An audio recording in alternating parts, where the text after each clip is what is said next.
welcome to your Friday. We've got a jam-packed show for you with lots coming up, including, among other things, we're going to talk about economy lately. Your latest episode is out there as well. And, of course, we'll have Rachel Premack be talking about those layoffs we've been hearing so much about. But first, our top story, which deals with breaking news from last night and word of a possible trucking company folding by the end of the month. Our Midwest Bureau Chief, Alan Adler, is here to break it down with us. Alan, thanks so much for joining us. What have you been hearing? Well, it's a lot at one time. First of all, with Locomation, not confirmed at this point, but also not getting calls back from the company. The email is bouncing back as in doesn't exist. Now, that's possible that the spokesperson may have left longer, more recently than we know. But there are two business papers in the Pittsburgh area where Locomation is based that are reporting that Locomation will go under by the end of the month. Not a terribly big surprise for two reasons. First, its technology, which is called platooning or convoy, where two trucks follow each other autonomously on the road, is really not widely used or accepted in the trucking space as they move towards autonomy. It is an outlier. It did have some customers lined up, but we don't know about any financial arrangements. And interestingly enough, Locomation never announced any fundraising. So we don't know where its money was coming from, how much it had, but it appears from comments that their head of public affairs made to the Pittsburgh Business Journal that they just couldn't make it. They didn't have enough to get it done. So we're working to confirm this on our own. We do not have it yet, but it is being reported out there. Secondly, on Nikola, earnings came out yesterday. They were not expected to make money, and they didn't disappoint there. But some of their issues are getting a little more critical in terms of how much they can afford to do. They've got about $300 or $350 million in cash, which isn't very much for a runway. They do have some borrowing ability, but the problem there is that their stock price is a little over $2 a share. And most of the borrowing they would do would be based on issuing equity. So not only does that further dilute current shareholders, it's also not a very good deal for raising money. So they filed effectively in their 10K, which is the report they have to file with the Securities and Exchange Commission at the end of the year, a notice of going concern, where they said that a year from now, we may not be here because if we cannot raise enough money to keep the place going, we have to either modify or terminate our business. So, Alan, going back to what we're seeing with Locomation, one of the impressive things about them is that they were gathering tons of information while utilizing their system, and I'm sure there is a lot of data there, a lot of the technology that they were able to bring to the industry. Does this position them at all for any type of acquisition, potentially to save them, or any kind of bailing out by another company buying them, or do we see this just kind of all going by the wayside in the company, everyone just kind of going their separate ways? Well, it's hard to predict, Anthony, but what they were doing, the data they were getting is really not unusual or special, because any autonomous company developer is gathering, terabytes of data in the truck. They're getting plenty of information.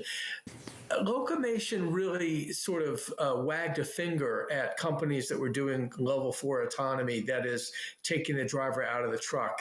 Their approach way down the road would have been to do that, but for now, they were going to leave drivers in the truck, and the following truck, the driver or the occupant would be able to rest or sleep or do something else.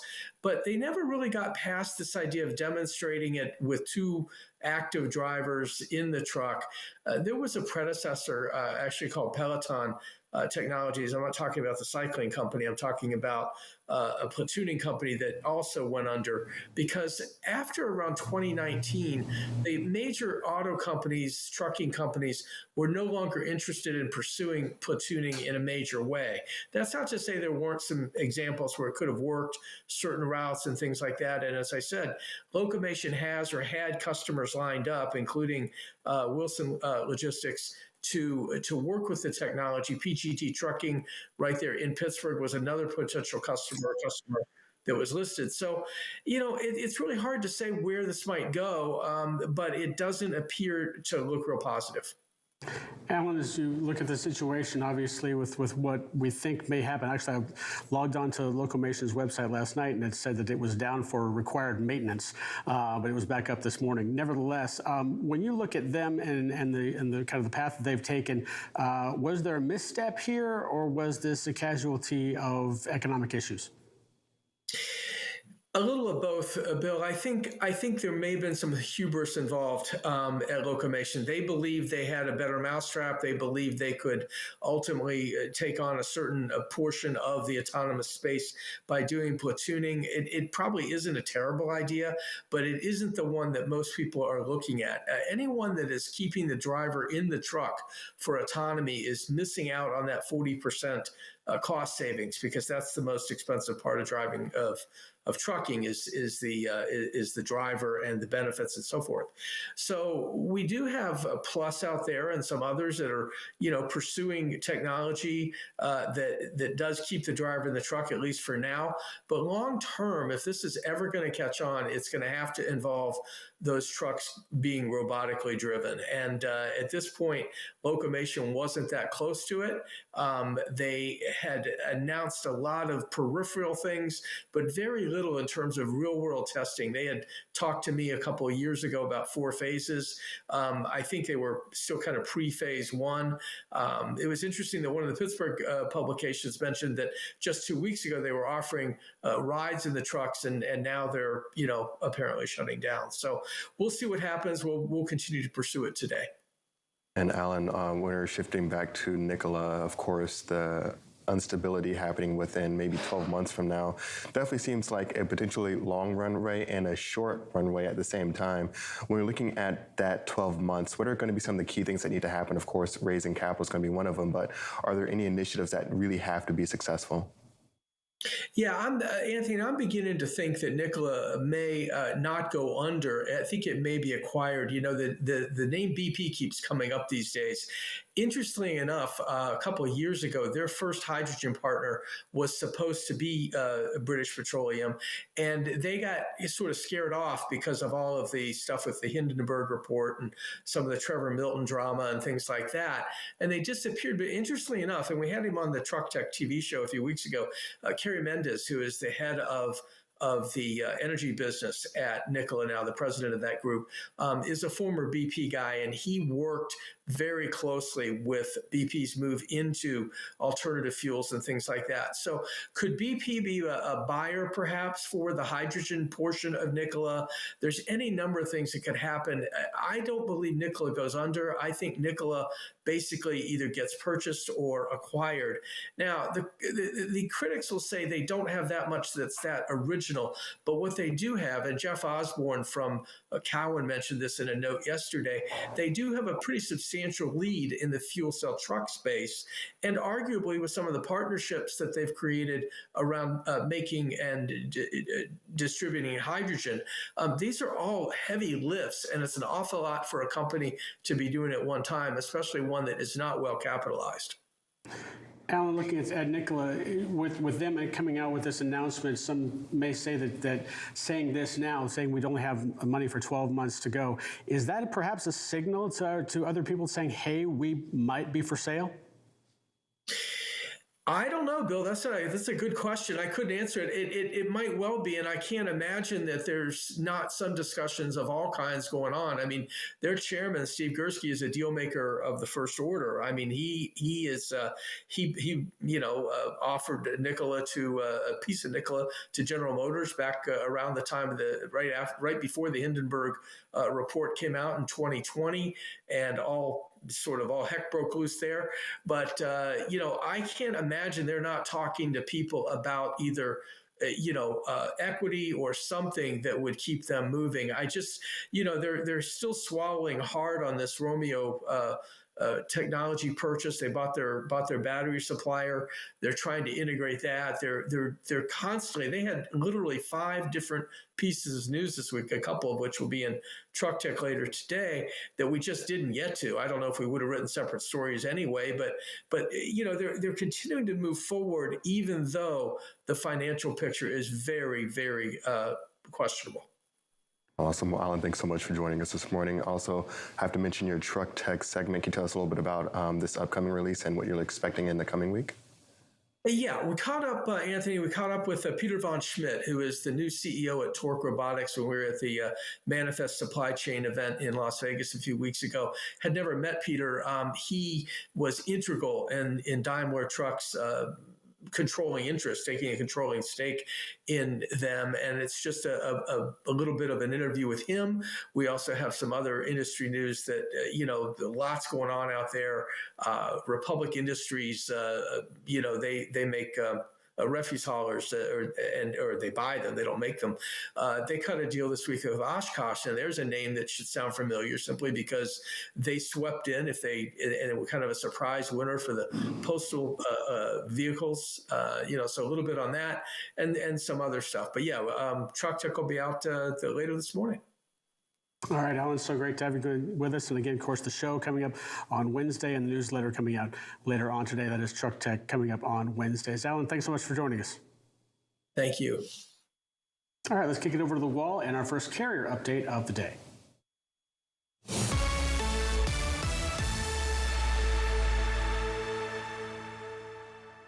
Welcome into this carrier update. I'm Tony Mulvey, joined by Donnie Gilbert. Donnie, going to start here taking a look, diesel fuel prices.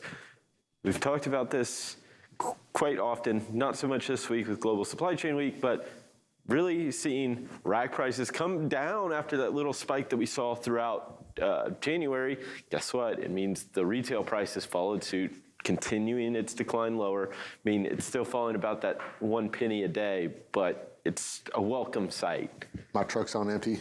On my way home, I found a spot on the way in this morning, $3.70. Pretty good. It wasn't a truck stop. I'll give you that. It was right down. The truck stop, I think, is $3.79. So we're getting there. Like, this is, we've been over $4 a gallon in this area for so long. And I know that it's obviously not $3.79 everywhere. I get it. But I'm saying, the cheapest fuel is going to be in that Houston, Dallas, Oklahoma area. And as it moves out, it gets a bit more expensive and more expensive. And finally, we're in one of those outer bands where it starts to go up. So if I'm seeing $3.79 now, hopefully there's a little bit more relief in the Midwest. And prices are also dropping there. And this will help some of these guys now that it's really kind of starting to get down there. I'd love to see it drop another $1 a gallon. Yeah. And eventually it might. So right now we're down to the national average for truck stops at $4.49. Of course, you're going to find your highest prices on the West Coast and the Northeast. And some parts of the Midwest. Do keep in mind, home heating oil competes with diesel number 2. And that's what we run in these trucks, Tony, is diesel, what we call diesel number 2. Diesel number 1 burns a little bit hotter, so that's going to be your extreme cold. Maybe if you were in Minnesota when it was -30, you might have been running diesel number 1. But you won't see it very much unless you're in areas like that. Canada, you'll see diesel number 1. If I put it in my truck down here in the South, it's liable to burn a little bit too hot and burn a hole in my piston. So I don't want to do that. But that home heating oil competes with diesel number 2. And that can help drive those prices up in areas, Pennsylvania, Indiana, Chicago, the Chicago areas like that. So you will hopefully see some relief as we get to the warmer weather. Yeah, all I was going to say is, you look at the rack price now under $3. That's the welcome sight, right? Because it gives, you're still talking, what, $1.50 Next chart. spread? $1.58. Yeah, so there's room for them to push prices down faster if they wanted to. Yes, we're in that area. We got a little bit nervous, but as it slowed down, Tony, we actually saw the spread pick up. And so it got up to a more comfortable level to where they're able to keep those prices running in the downward direction. And they still have plenty of room. We talked about it last week while you were out. We saw that one day where a 13-cent change overnight. So this spread can change very quickly, but they've been holding here at $1.58. So we're good on the spread. Yeah, and this is an interesting one because when you think about where we were, say, before March of last year, that spread really was pretty steady in this $1.20 or $1.10, $1.20 range, right? That was where that margin was healthy. They could operate. It wasn't.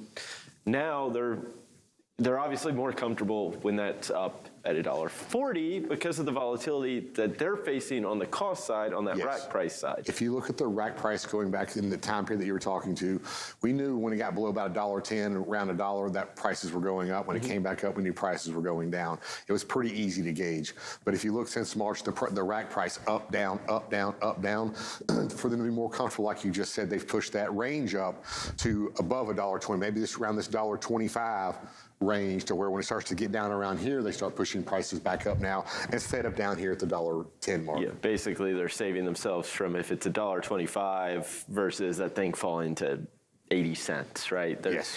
And getting... Let's look at our NTI here right quick. It continues to drop.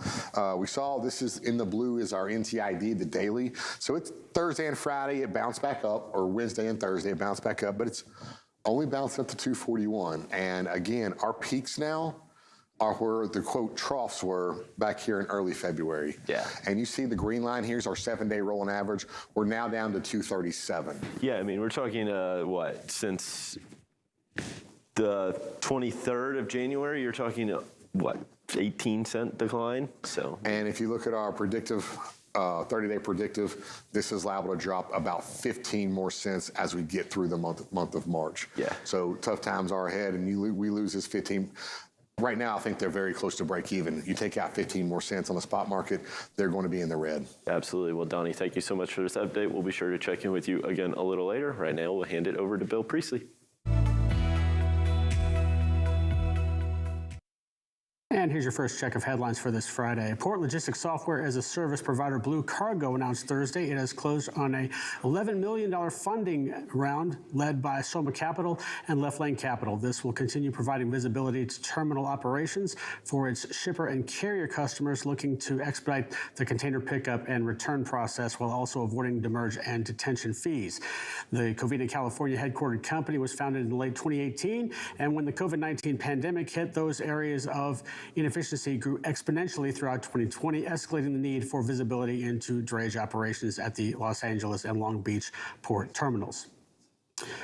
The February 3rd derailment of a Norfolk Southern train could have been avoided, the chair of the National Transportation Safety Board said at a press conference on Thursday. Quote, "I can tell you this much, this was 100% preventable," unquote, Jennifer Homenby said, while also apologizing to the residents of East Palestine, Ohio, where the derailment occurred. Residents have been concerned about the area's air and water quality because some derailed cars released vinyl chloride into the environment when NS performed a controlled venting of those cars. Vinyl chloride is a chemical substance used in plastics production. And transportation and logistics provider Werner Enterprises announced on Thursday that Christopher Wickoff has been appointed the Chief Financial Officer. Wickoff will succeed longtime CFO John Steele on April the 18th. The company announced August that Steele would be retiring at the future date. Wickoff has more than 20 years of experience in financial leadership roles, most recently serving as Executive Vice President of Finance and Treasurer of cloud-based technology consulting firm West Technology Group. At West, he was active in the company's business transformation, leading several capital market transactions, acquisitions, and divestitures. And you can find all these stories and more on FreightWaves.com and on our app. And if you're watching on our YouTube channel, don't forget to like and subscribe for the full FreightWaves TV experience. Head on over to tv.freightwaves.com. We'll take a short break and be back with more FreightWaves Now after this.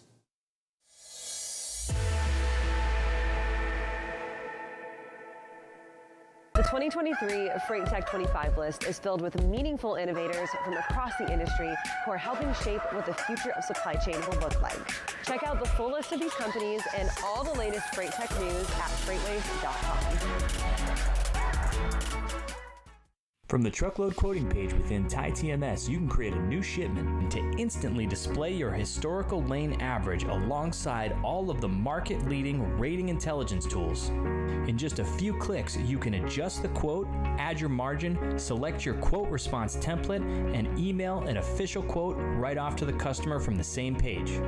Request a demo today at tie-software.com to find out how TieTMS can optimize your quoting process.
Welcome to Drilling Deep. I'm your host, John Kingston.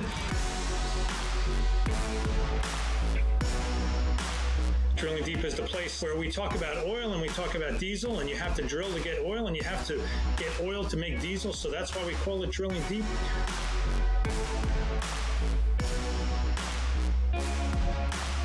Drilling Deep drops every Friday on FreightWaves TV and all available podcast platforms.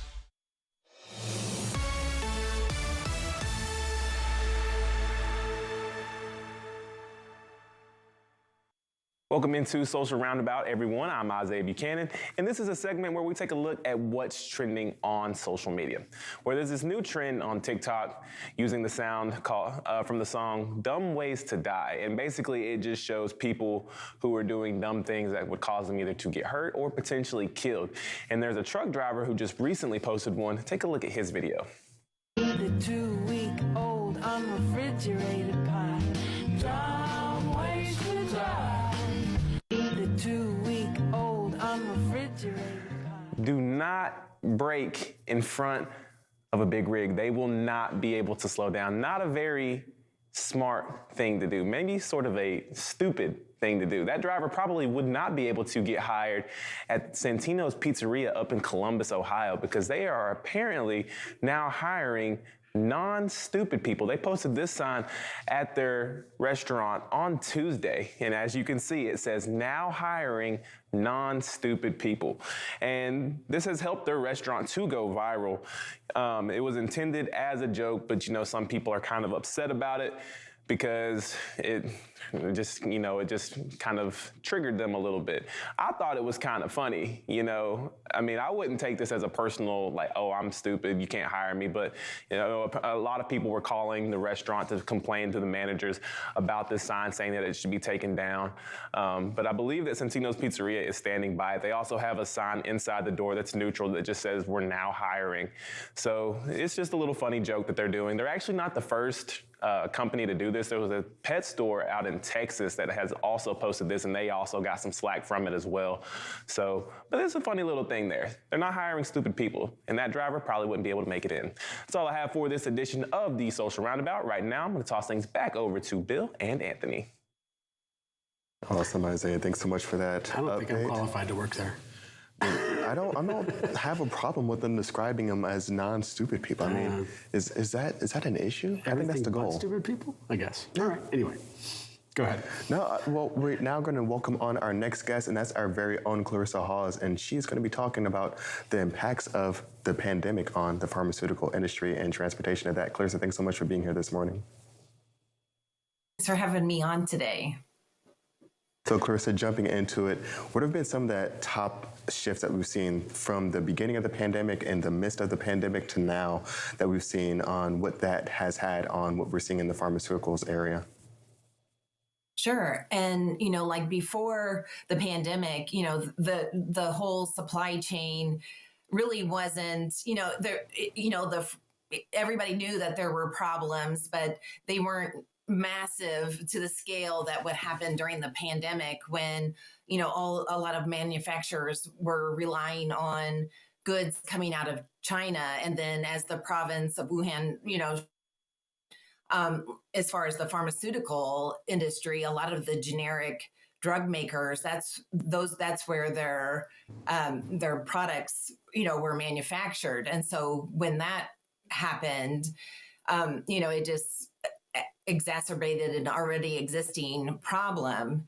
And so that something that, and at the time, nobody knew how long this was going to last. It was going to be just, a few weeks, and which ended in a few, then it was 6 months and then a year and longer.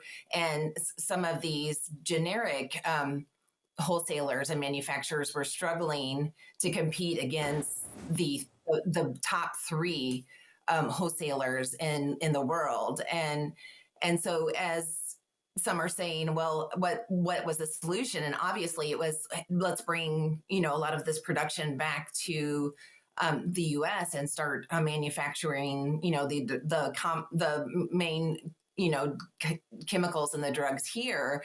And what they found, and what Christina Holtz with the Benish Healthcare Group outlined in a story was that that they've had a lot of control problems when they've tried to bring the manufacturing facilities back to the U.S.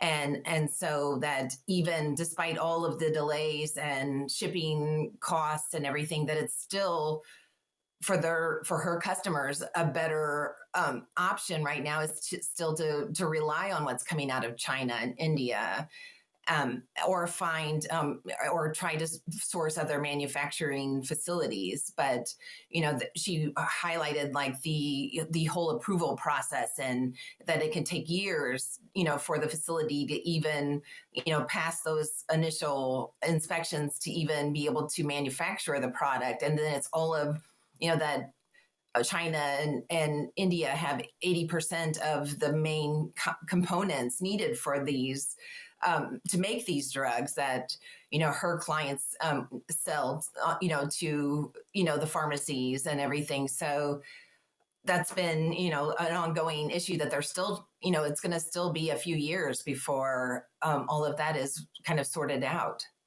Yeah, it definitely seems like this is going to be a situation where there's no short-term solution. There can't be a short-term solution. So you're going to have to either continue to rely on China and India, or again, like you said, wait years until manufacturing can come perhaps back towards the United States. They're with that.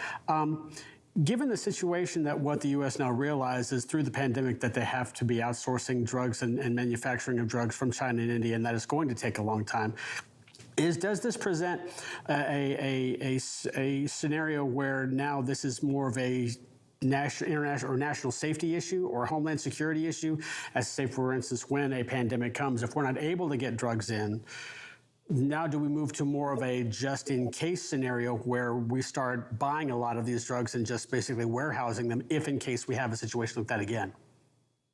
Sure. And she talked about, stockpiling, like having an emergency supply on hand, like to kind of still be able to serve the customers, like provide the medications for the end users, like kind of stockpiling as much as possible. And it used to be 3 to 6 months, that was like the stock that you needed to have on hand, to kind of ensure that you were okay if there were any delays or a plant was shut down for any reason.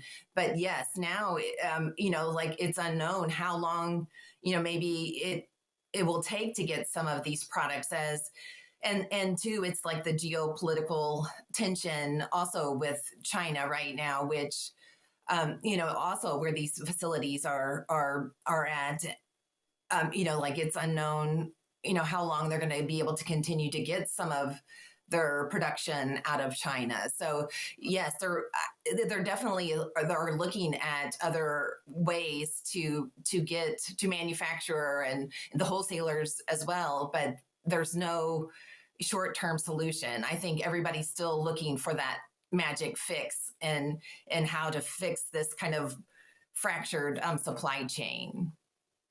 So one of the big things that happened throughout the pandemic, of course, was telehealth and being able to virtually schedule doctor's appointments. One of the big things that we've heard, of course, was that this has increased the amount of prescriptions that are being pushed out, especially as more private companies pop up to facilitate some of that. Is this also leaning on this situation by increasing overall demand, or is this just going to all the folks that would have gotten those types of prescriptions in the first place? That's an interesting issue. And, of course, when I'm working on a story, I go down the rabbit hole of, like even the shortages that we're facing right now. And, I was reading an article about how when parents and children started both coexisting, like working from home and then, schooling from home, that parents were able to identify, like issues with their kids as far as like, like with ADHD and, some of those type situations where, like that they hadn't noticed because at school they're like, oh, like so-and-so Timmy had a tough day, but when the parents were trying to, like work remotely and help their kids as well, they started identifying more of these situations. And so there was kind of a ramp up in, identifying these, issues, and parents as well, that realize that when you're kind of freestyling at home versus being in an office setting where it's very structured, they started realizing that as well, is that, oh my gosh, like when I'm on my own and I'm trying to do all these other things, and it's a problem. So I've been following all kinds of with the telehealth and industry, and so it's an interesting case on what is happening in the industry. Clarissa, I know this wasn't necessarily part of your story, but you mentioned the big three in terms of the wholesaling groups there as well. Any idea on how they did? Are they in the same situation, or do they have other means of procuring what they need in order to get drugs to their customers?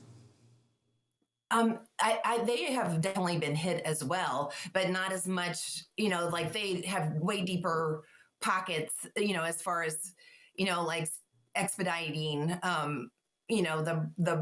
the cost to get, the drugs into the hands of the pharmacies and the end users, where, like with generic wholesalers and manufacturers, they don't, they're operating on a really thin margin, and some of them can't, like physically get it because, it will put them out of business right now. So definitely, I think, in covering this, that all have been affected in some way. It just, the smaller players definitely were at a disadvantage compared to the big three wholesalers in the world.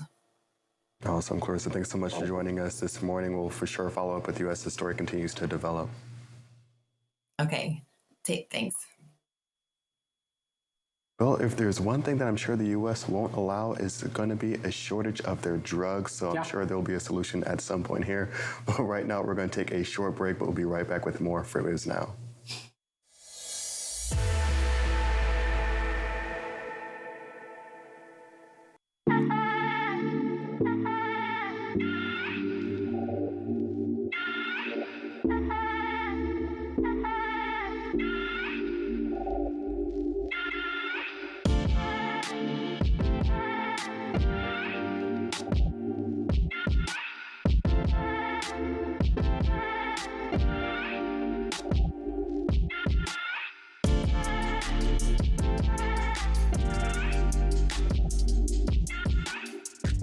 From the truckload quoting page within TieTMS, you can create a new shipment to instantly display your historical lane average alongside all of the market-leading rating intelligence tools. In just a few clicks, you can adjust the quote, add your margin, select your quote response template, and email an official quote right off to the customer from the same page. Request a demo today at tie-software.com to find out how TieTMS can optimize your quoting process.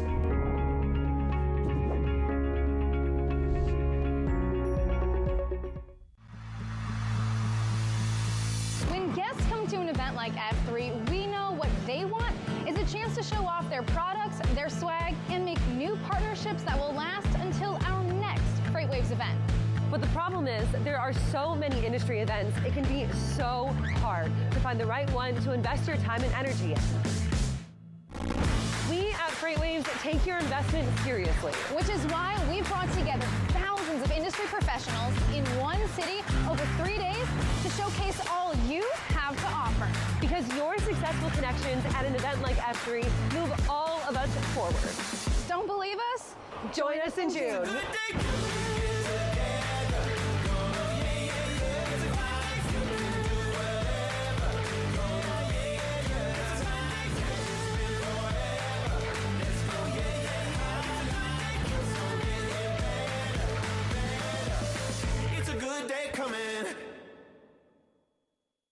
Hey everybody, this is Thomas Watson, Enterprise Trucking Carrier Expert here at FreightWaves, telling you about my show, Loaded and Rolling. Now, it involves trucking topics for large carriers and even small ones that wish to be large. Anything that impacts trucking, you can get it there. You can catch us every Tuesday at 1 p.m. Eastern on tv.freightwaves.com. We do it live.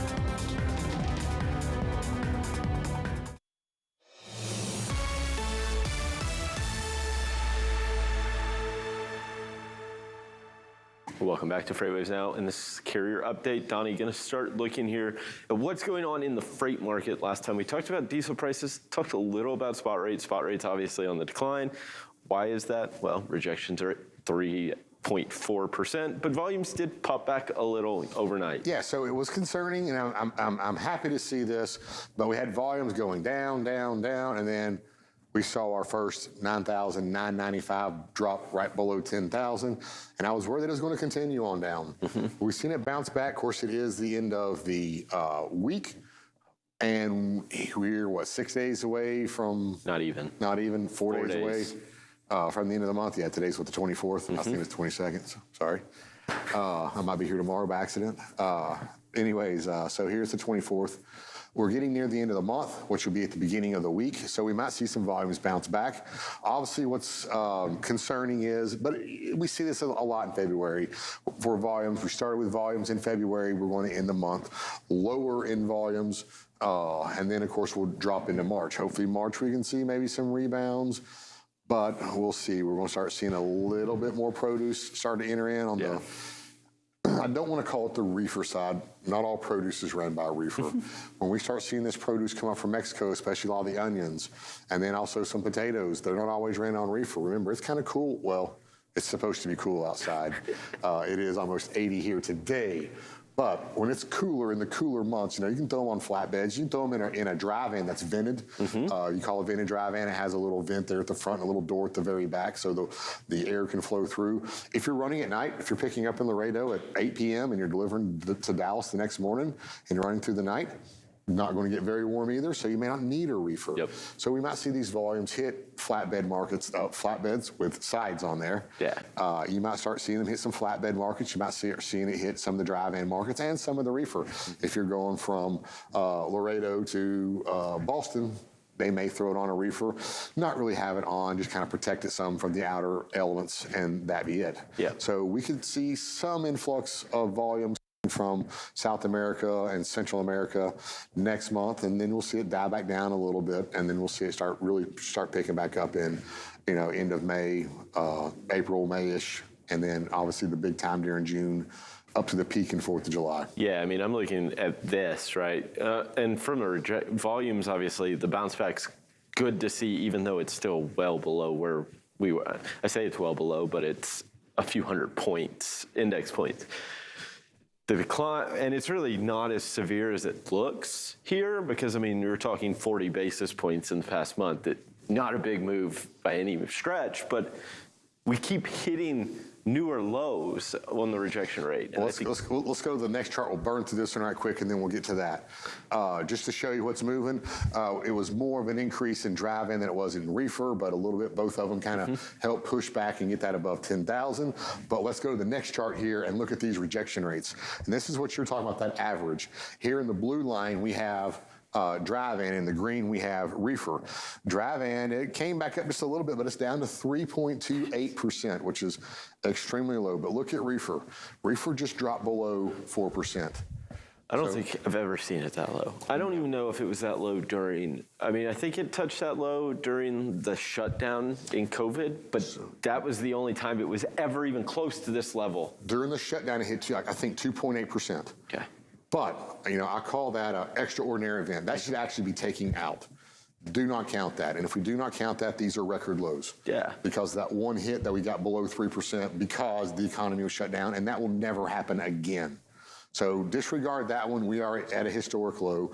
But when you compare this to, like, let's say everybody keeps comparing this year to 2019, the last real bust year that we had, and reefer rejection rates never got below 9%.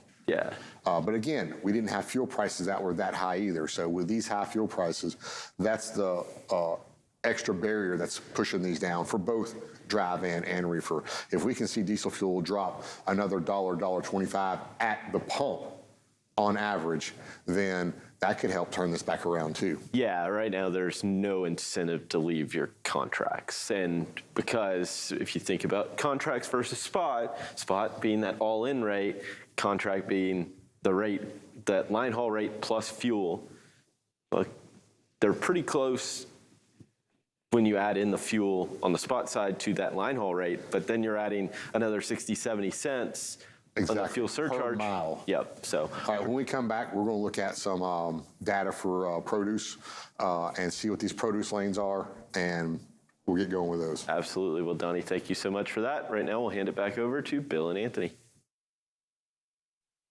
Thanks very much, so very much for those guys. Let's continue on here.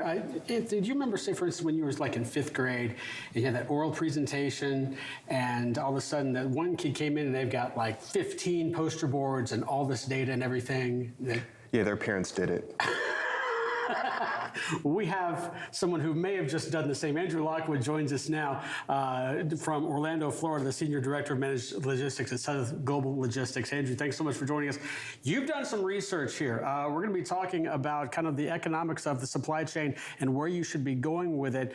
First off, what inspired you to look at this in terms of if someone with, say, for instance, inventory cargo in China, in the Far East, how do they navigate the waters to get it to the East Coast? What drew you to the subject in the first place? And then we'll get into the numbers. Yeah, for sure. And Bill, that was quite a setup. I don't have my trifold board here with me, but that was quite a setup. Yeah, no, from an inspiration standpoint, I think a lot of it is kind of what FreightWaves has put together with the data. I mean, let's rewind 5 years ago. We didn't have this type of data at our disposal. No one knew what a tender reject rate was, and much less whether 3% was good or 11% and how that affected the economy. So I think a lot of this inspiration kind of pulled from what FreightWaves has put together from a transportation rate standpoint. But part of where I've always enjoyed looking at the big picture. And so not only our geography as a country, where the population centers are and where that density is, but how does the warehousing element fit into that? How does the ocean shipping and then the trucking all fit into that supply chain equation? Oftentimes we have a conversation, it's very isolated to whatever that industry is, whether it's air freight, ocean freight, a truck, parcel, warehousing. But I wanted to start to put all this together and really thinking about this through the lens of what are the underserved markets. So for the past 2 or 3 years, we've been talking a lot about chaos. We're kind of beyond the chaos. I really think 2023 is going to be that year of consistency and clockwork. At least it has been so far. Unfortunately, we've got depressed rates in certain industries.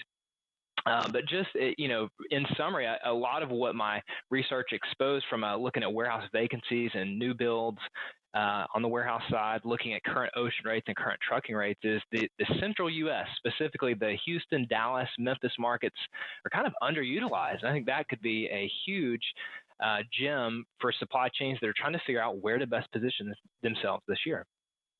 And Andrew, when we're looking at the best positioning for a lot of these companies, of course, when I'm going back to my lumber and construction economist days, I start looking at different regions of the country, and the Northeast and East Coast definitely so much more populated. Does that go into effect when really kind of planning all this out? It does, and let me throw some stats your way. So, as many of us know, Port of Long Beach, Port of LA, they make up a little more than about a third of the U.S.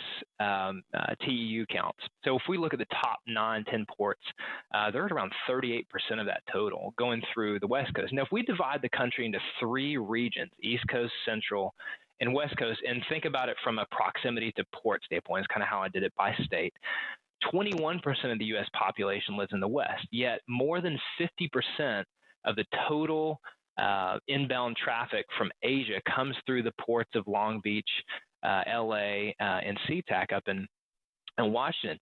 Contrast that with Houston. So Houston saw 4 million TEUs last year, but so underserved for a region of the country with 28% of the population. And then, Anthony, to your point, the East Coast is just one city after another, all kind of jumbled together, especially on the East Coast. And there are some large ports, Port of New York and New Jersey, 9.5 TEUs, 9.5 million TEUs last year. But you're starting to see this movement to some of the southeastern ports, like Savannah, like Charleston, like Norfolk. But it's still disproportional. In total, those East Coast ports made up about 43% of the total volume, with a little more than 50% of the U.S. population. So East Coast, a little disproportional. Central is completely underserved, and then you've got the West Coast that has just been heavy traffic through LA. And I think we may have lost him, or maybe not. Okay. There we go. All right. So, Andrew, as you look at let's throw the big question here at you in terms of, obviously, if you've got stuff in the Far East and you're looking at bringing it over, you talked about paying the extra $1,400. Is that a real value if you take your stuff through the Panama Canal up to the Gulf ports or to the East Coast, in terms of, is that going to be a real benefit? Just do people need to be taking that into consideration? Yeah, there's a couple key factors to take into consideration. Remember, 2 years ago, it was really about timing. Like, I just need my stuff here. And then now we're talking about, okay, now that the market's pretty consistent, how can I drive down rates? And so from an ocean rate standpoint, I would absolutely say that you should consider going through the Panama Canal into Houston. Let me give you an example. Right now, those rates from Asia to Houston, $2,400 per container. Into Long Beach, it's about $1,200. So we've got about a $1,200 difference. Now, if you look at trucking it from LA into Houston, you're going to pay $2,500. So you're going to pay almost double what that difference is versus just going on the ocean through the Panama Canal into Houston. So I think right now, at least with the current market dynamics, makes a lot of sense. If there's chaos in the system, right? No one was ever paying $20,000 to get a truck across country, but we certainly were paying $20,000 to get it into LA. And that's where some of those price differences are. The other thing, guys, I want to point out is warehousing. So each market has so very different dynamics. LA, for example, about a 1% vacancy rate, not as many new builds. The Dallas and Phoenix markets lead the U.S. with, I think it's 64 million and 50 plus million square feet under construction this year. Incredible what we're seeing in Dallas and Phoenix.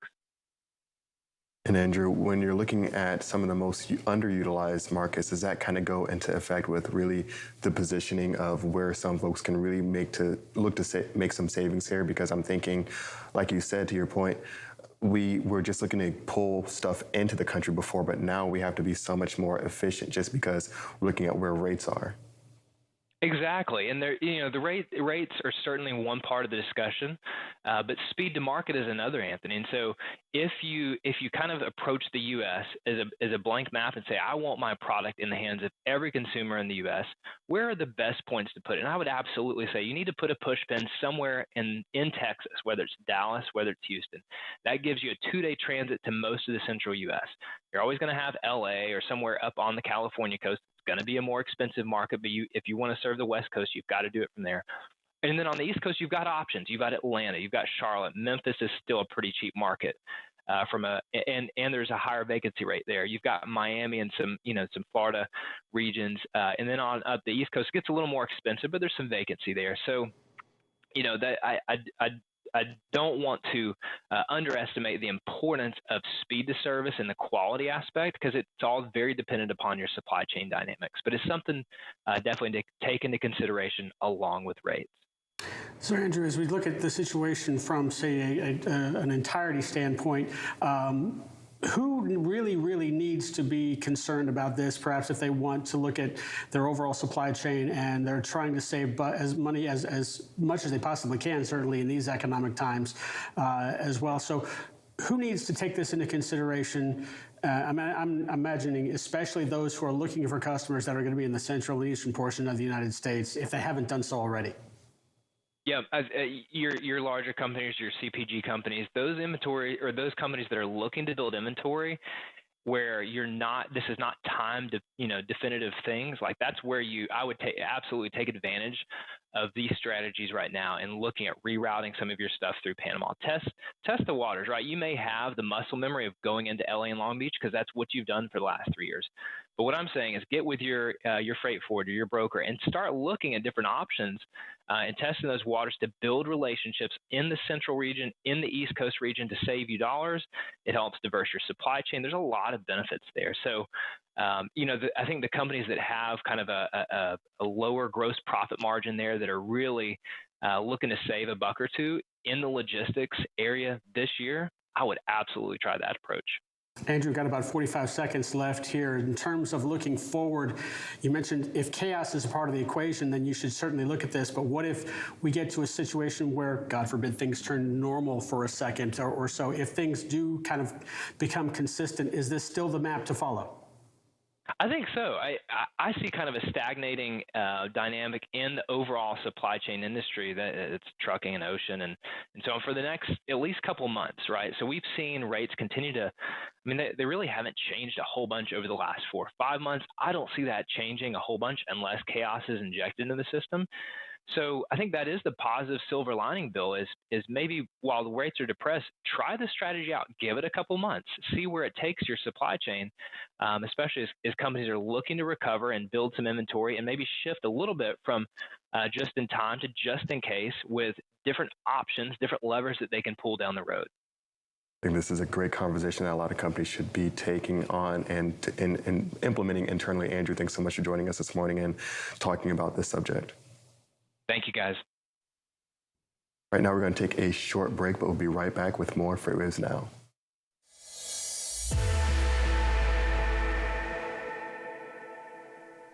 Welcome back to another edition of Check Call. Check Call. Check Call. Check Call. Let's go. Nobody works for free, so why should we be expecting our drivers to? Okay, let's just get it together now. What are some of those proactive steps that you can start taking now? For myself, I would like the Earth to still be here for a little bit longer, but you know, is a hot dog a sandwich? Oh, okay. Is pizza an open face sandwich? It's bread. I have been ready for this question. I've seen the show. We're all in this together. Thanks for making me hungry. Now I want a hot dog. You're welcome. Catch episodes of Check Call Tuesdays at 12:30 on FreightWaves TV. Keep up with all things Check Call on freightwaves.com/checkcall. See you on the internet. From the truckload quoting page within TieTMS, you can create a new shipment to instantly display your historical lane average alongside all of the market-leading rating intelligence tools. In just a few clicks, you can adjust the quote, add your margin, select your quote response template, and email an official quote right off to the customer from the same page. Request a demo today at tie-software.com to find out how TieTMS can optimize your quoting process.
Welcome into Social Roundabout, everyone. I'm Isaiah Buchanan, and we take a look at what's trending on social media.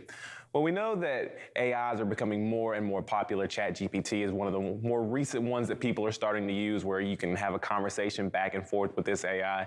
But now Spotify is getting in the game. They have a new AI DJ that you can use, and they posted this video on their Twitter page that just shows somebody using the AI DJ. Now, what's really cool about this is that the AI DJ will learn you and your taste in music and will start curating songs, playlists for you that they think that you will like.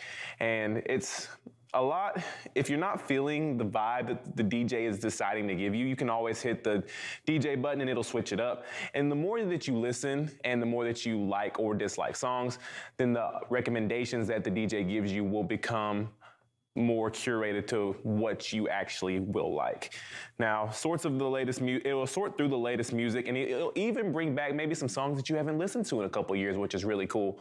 This is one of the latest features from Spotify, and I find this one to be really interesting. You know, I am an Apple Music user, but Spotify has so many cool features that make me want to transition from Apple Music to Spotify, and this one is included in that. You know, they also do Spotify Rap and everything else. So that's the latest from Spotify. Spotify. If you're on Spotify right now, it's still in its beta. So give it maybe a few weeks, months, and it will be out for everybody here eventually. Now, next thing I want to talk about, if you're looking for something to do this weekend, there's only one thing that you should be doing, and that's going to see Cocaine Bear. This is a review from IGN. It says Cocaine Bear celebrates its non-essential story, gives its characters and bear plenty to chew on, and gives us exactly what we signed up for. It's a great horror comedy about a bear that eats cocaine, probably the best we'll ever get. And on Rotten Tomatoes, it was actually opened at 100% tomato meter, certified fresh. That's only based on 5 reviews. Now it's up to it's down to about a 73% on the tomato meter with about 110 reviews, but it does have an 82% on the audience score. So, Bear on Cocaine. What more can you ask for? This right here, people, is peak cinema. That's all I have for this edition of the Social Roundabout. Right now, I'm gonna toss things back over to Bill and Anthony. Bill, it just kind of reminds me of like the 2020s versions of Sharknado a little bit. Yeah. So maybe every so often, every once a decade or so, just this overwhelming, ridiculous type of movie comes out. Who knows? Yeah, it's every so often there's going to be some sort of animal in a different environment or under a different influence in this particular case than we're talking about. And yeah, this seems to be interesting to say the least. Yeah, and what else is going to be really interesting is going to be our upcoming webinar, because it's going to have our very own founder and CEO, Craig Fuller, and our very own head of freight market intelligence, Zach Strickland, with the latest and greatest freight market intelligence. And this is going to be the state of freight preparing for market changes. The last one went off amazingly, and the one before that as well. And so much demand for more insights on this one, Bill. These are 2 guys you got to listen to. Yeah. Absolutely.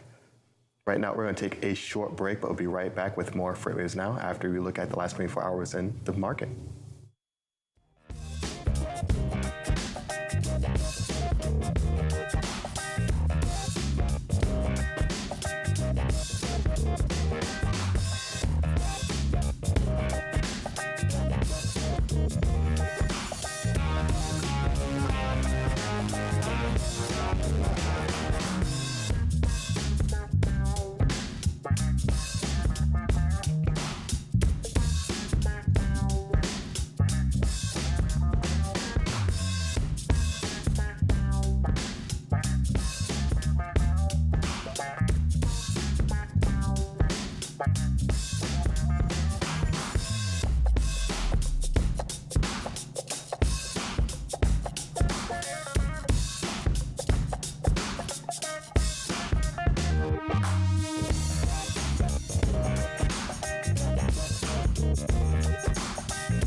like F3, we know what they want is a chance to show off their products, their swag, and make new partnerships that will last until our next FreightWaves event.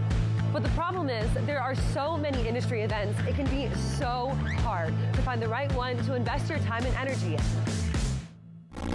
We at FreightWaves take your investment seriously. Which is why we've brought together thousands of industry professionals in one city over 3 days to showcase all you have to offer. Because your successful connections at an event like F3 move all of us forward. Don't believe us? Join us in June.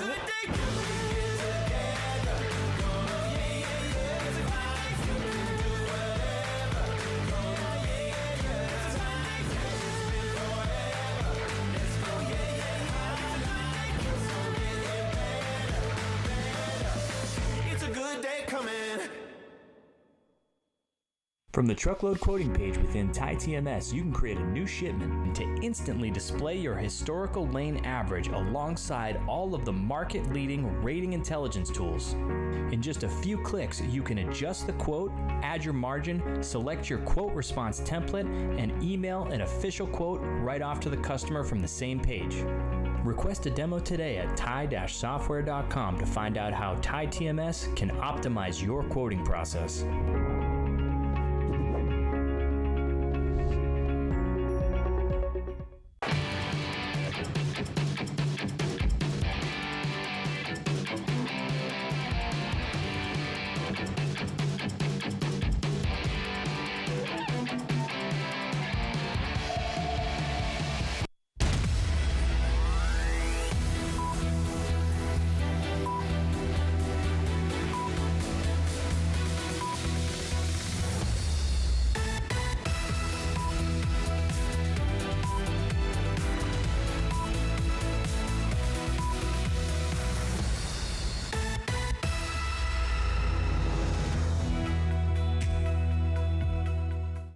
And with the latest check of headlines, I'm Bill Priestley. The February 3rd derailment of a Norfolk Southern train could have been avoided, the chair of the National Transportation Safety Board said at a press conference on Thursday. Quote, "I can tell you this much, this was 100% preventable," unquote. Jennifer Homenby said when also apologizing to the residents of East Palestine, Ohio, where the derailment occurred. Residents have been concerned about the area's air and water quality because some of the derailed rail cars released vinyl chloride into the environment when Norfolk Southern performed a controlled venting of those cars. Vinyl chloride is a chemical substance used in plastics production.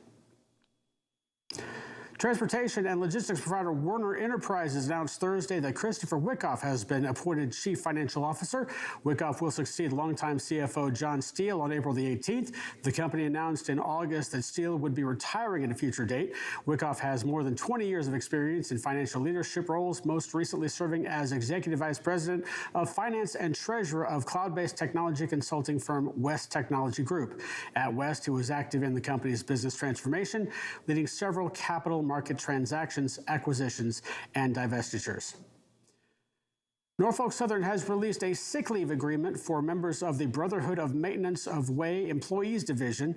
The railroad announced Wednesday the agreement, which could affect approximately 3,000 workers who are responsible for maintaining Norfolk Southern track and infrastructure, allows BMWED members the up to 7 paid sick days per year. BMWED members previously had no sick leave, although there was short-term disability provided through the Railroad Retirement Board.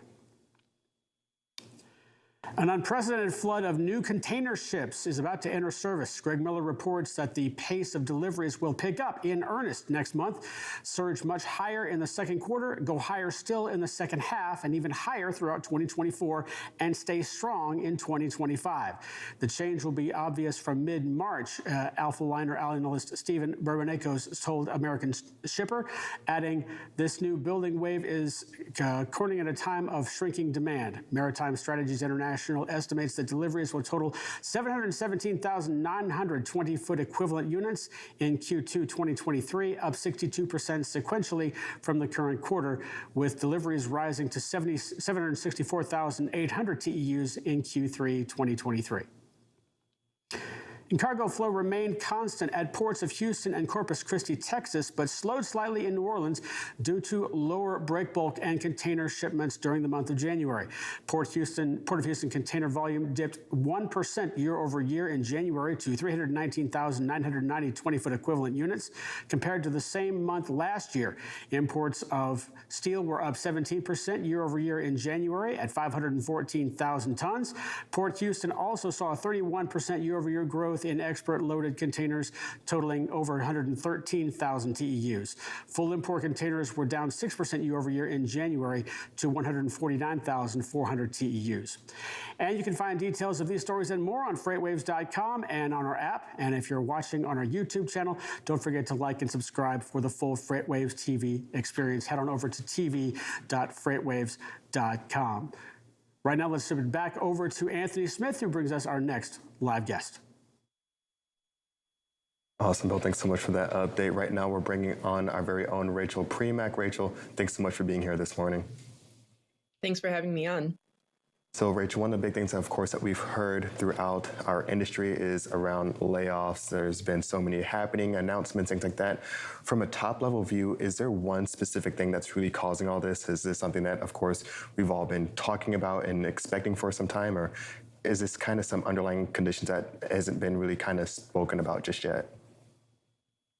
Yeah, so the big driver of these freight brokerage layoffs is basically what you'd expect. As you know, viewers and readers of FreightWaves know, through the end of 2020, 2021, beginning of 22, there was a huge demand for freight capacity, not as much capacity available, and that drove a lot of shippers to not only depend on their, perhaps their in-house transportation networks and their own direct relations with carriers, but also to work with more and more freight brokers.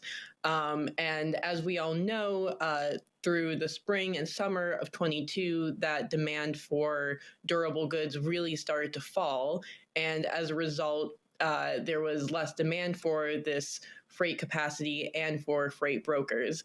And so we have a bit of a mismatch between an unusual amount of brokers hired at a lot of these firms and sort of typical demand for these brokerage services. So as a result of that mismatch, we're seeing more and more brokers announce these and freight forwarders announce these mass layoffs.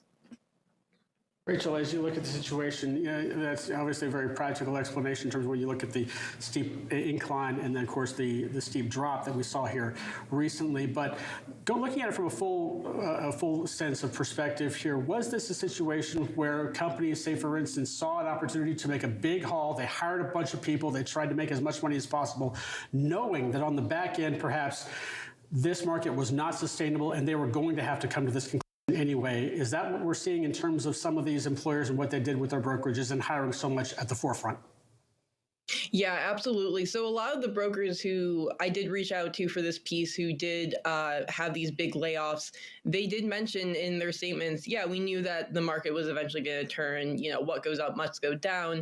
I think what they didn't expect was when this downturn happened and how quick and how sharp it was going to be. I think the economist from Uber Freight, he had mentioned to me a few months ago that March and April and May, I forget the exact months, but the spring of 2022, and those months we saw the sharpest and most unprecedentedly large month over month drop in spot rate. So that's just one example of how quickly this market turned. So yeah, we're definitely seeing, or we definitely saw an unusually quick drop, and a drop that those brokers didn't really expect would happen so soon into the bull run. And of course, one of the big things that we saw throughout that time frame of increasing activity within our industry was that, of course, more 3PLs popping up and growth really happening at an exponential level. Now that we're seeing this shift and a lot of layoffs, are we going to expect that there's going to be some brokerages going under, some 3PLs falling off the map, or are we just going to potentially just see it limited at pretty significant layoffs here? I think, bankruptcies of especially some of these larger brokerages that we've been following, that seems a little less likely. A lot of them do have more cash on hand, certainly, than they did at the beginning of the pandemic, just because they did certainly make, a good profit during these past few years or past year, 2 years or so. But, I could also see some of these smaller mom and pop brokerages, the smaller, the 10, 20 employee type of brokerages definitely struggling and perhaps not being able to, make it to the next cycle.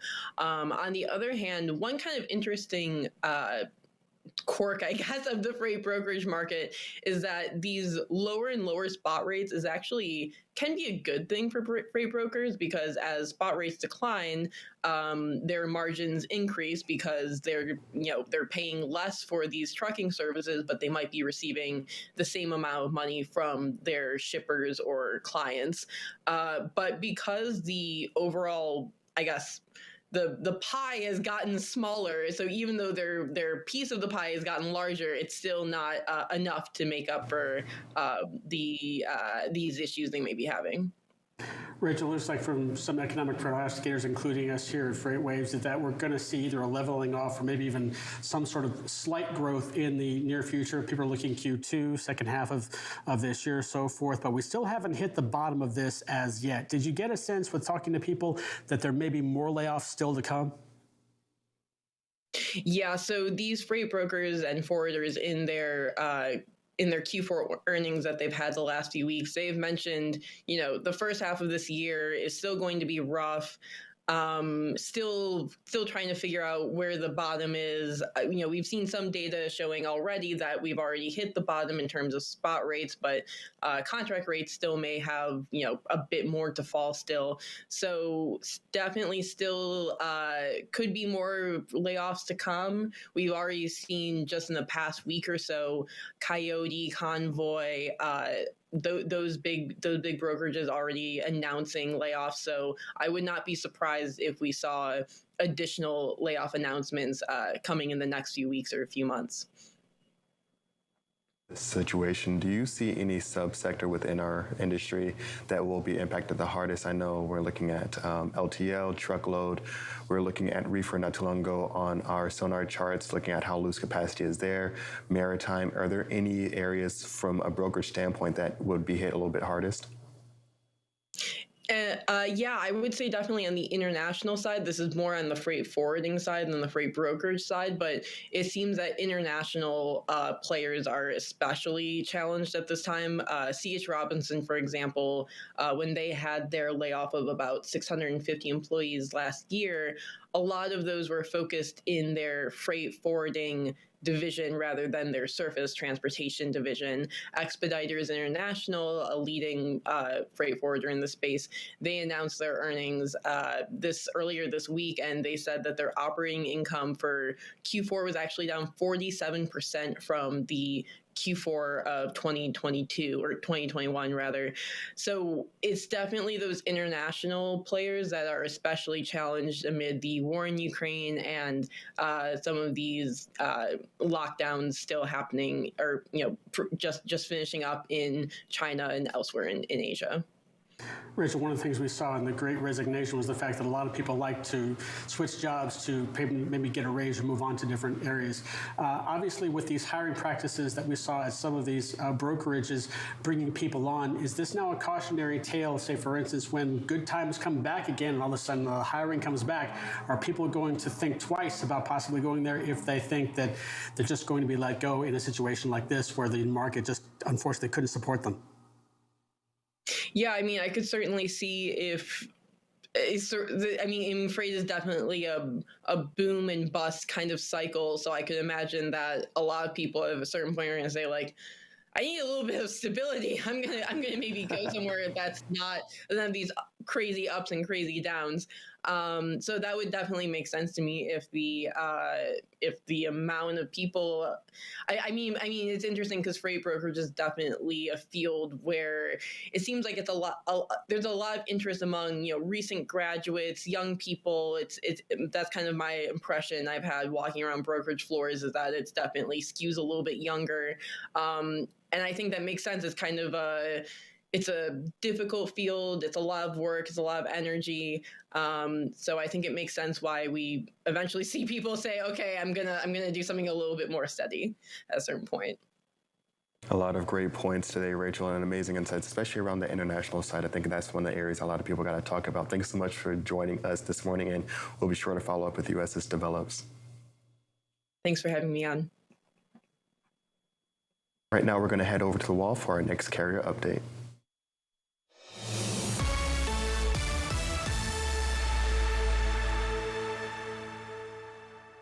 Welcome into this carrier update. And Donnie, we're going to take a look at something that I don't think we brought up here, not anytime recent, at least. It's been a while. I used to bring this up, and I bring this up during produce season. And I apologize for saying during produce season, during the peak of produce season. And that's coming upon us now, as we just talked about, it's going to start moving some in March, coming up from Central and South America, through Miami, a little bit through our Mexican border crossings, mainly Laredo. But I want to then bring up our ag rate index, which is lanes. They're produce lanes. Now, this is government data that we bring in here to Sonar. And what they do is they call these shippers in these markets, and they get an average rate of what they are currently paying on these lanes. And they put it out into, and we put it into a chart. Now, this is seasonal. So you always got to be sure and click on the chart and look at the chart itself to see the dates, because if it's something that goes out of season, they'll quit monitoring that lane and the data stops. And then it may not restart for 6 months, 8 months, 9 months. So be sure and check. Here I've got El Paso to Seattle brought up as an example. It stopped here just after the first of the year. We're now a month past this, and this is where it stopped. So if you're going and looking at $9,000 right now, it might have dropped down to 7. But since this lane is, quote, out of their seasonality right now for the government, they have quit monitoring that lane. Yeah. But I like pulling this up in a heat map here.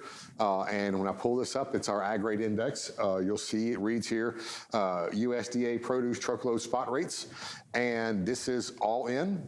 And so here we can see right off the bat, we can see if it's red, that means the lane has been declining since its last point. If it's this blue color, it means there's very little or no change. And of course, if it's green, it means it's been increasing since the last time this data point was taken. Well, we see, of course, there's no green. There are actually 3 greens, but they're far and few between. But I like looking at this. I normally sort by the highest value, or you can sort it alphabetically so you can see the markets. But you can click on this heat map and, of course, bring up a chart right here beside it so you can run through and pull up these lanes pretty easily. Let's go to the next chart here, and we'll look at some of the lanes that I've brought up. Ontario to Philadelphia. I look down here first, and I see that the dot is after the 13th of February, so this one is up to date. And you can tell here during the first few weeks of February, this lane moved down from almost 11 grand, and it's down to 7,200 right now. Yeah. And this is where the seasonality comes in, because I'm just going to call it out, right? You go from February to October, right? In a 2-block span, and then it picks up from October. So, I mean, that's where that seasonality in this rate can come into play. And this is where we came off the boom and dropped down, and it's been pretty steady between that $7,000 and $8,000 range here for quite a while. Now, there's a little bit of difference, though. If you maybe go in and look at reefer lanes, this might be a little bit different. Number one is this is produce. There's a lot higher risk hauling produce on a reefer than maybe just some regular other reefer freight, which might show why these lanes might pay a little bit better because you're running a higher risk. So if you go in and just check out what reefer lanes are on the same lane, it might be a little bit different because we are produce specific on this trailer. Next lane here. Again, Fresno to Atlanta. The reason I'm using a lot of these California lanes is because it's year-round produce, and these are regularly up to date. This is just a little bit more of a slower decline. Again, right around that 4th of July peak right here last year, we see it just start trickling down, down, down, down, and now we're at $5,400, and that's probably a pretty tough rate for those miles on that lane. It looks like it's pretty low to me. Yeah, I mean, especially when you're talking about how far it is, and we've come down from 8,000 to 5,400, right? Oh, now it's taken 6-7 months to get there, but you can see it's pretty clear the decline in spot rates isn't just drive-in or general reefer, like it's hitting the produce market as well. Yes, and we'll see how these react when we start getting that peak season. When we come back here, we'll take some drive-in lanes and run them through our market dashboard and see what our lanes today are. Awesome stuff. Thank you as always, Donnie, for this update. We'll be sure to check in with you again a little later. Right now, we'll take a quick break.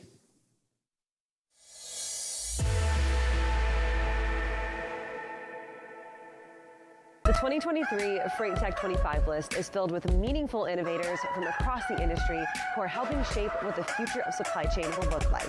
Check out the full list of these companies and all the latest Freight Tech news at FreightWaves.com. From the truckload quoting page within TieTMS, you can create a new shipment to instantly display your historical lane average alongside all of the market-leading rating intelligence tools. In just a few clicks, you can adjust the quote, add your margin, select your quote response template, and email an official quote right off to the customer from the same page.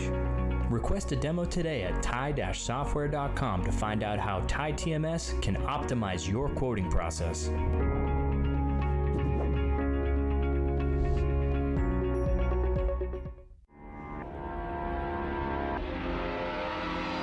Welcome to Drilling Deep. I'm your host, John Kingston. Drilling Deep is the place where we talk about oil and we talk about diesel, and you have to drill to get oil and you have to get oil to make diesel, so that's why we call it Drilling Deep.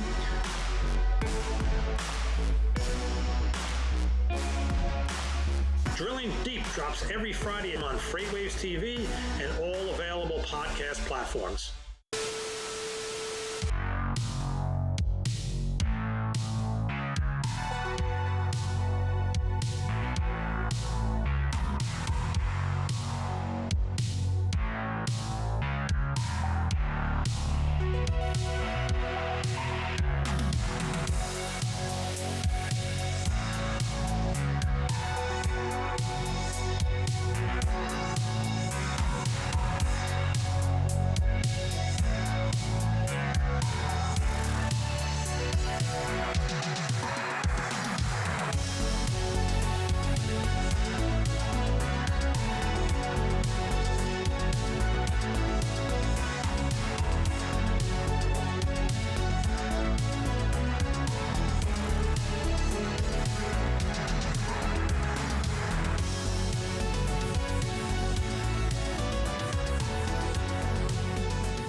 It's been far too long. Yep. We're back. Yep. We got another one. Yeah. It's economy lately. I'm scared. It's what the people wanted. I'm scared. Stay tuned. I'm scared.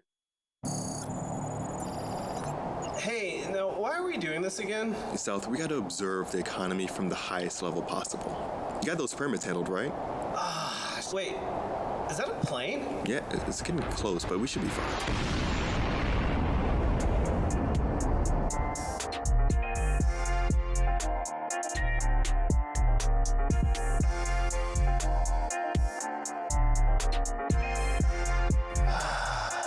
South, are we on? Yeah, sorry, I'm still shaking off global supply chain week. You know, that's crazy. Yeah. I mean, quite a few days of just freight, nonstop. Yeah, it's like the carnival of freight. the carnival of freight just happens once a year, and it's just this huge supply chain. I mean, it was, and it was great. And then, of course, you can catch it all on demand on tv.freightwaves.com. But South, this is Economy Lately, of course, and I'm Anthony Smith, Chief Economist here at FreightWaves, and I'm joined by South Turk, and we've taken some time away. A lot's happened. I mean, there's UFOs, spy balloons, inflation, of course, still being a thing. But there's been a lot that's happened. Yeah, I know. They even let me drive that train that one time. That was a mistake. Anyway, never again. Never again. Maybe a month or two. Yeah. Choo-choo. But anyway, so we got to talk about what's happened lately. I mean, jumping into it, we had retail sales last week, industrial production, employment. We had the PPI, the CPI. We had all the I's. We got to jump into it, and so let's get started. All right.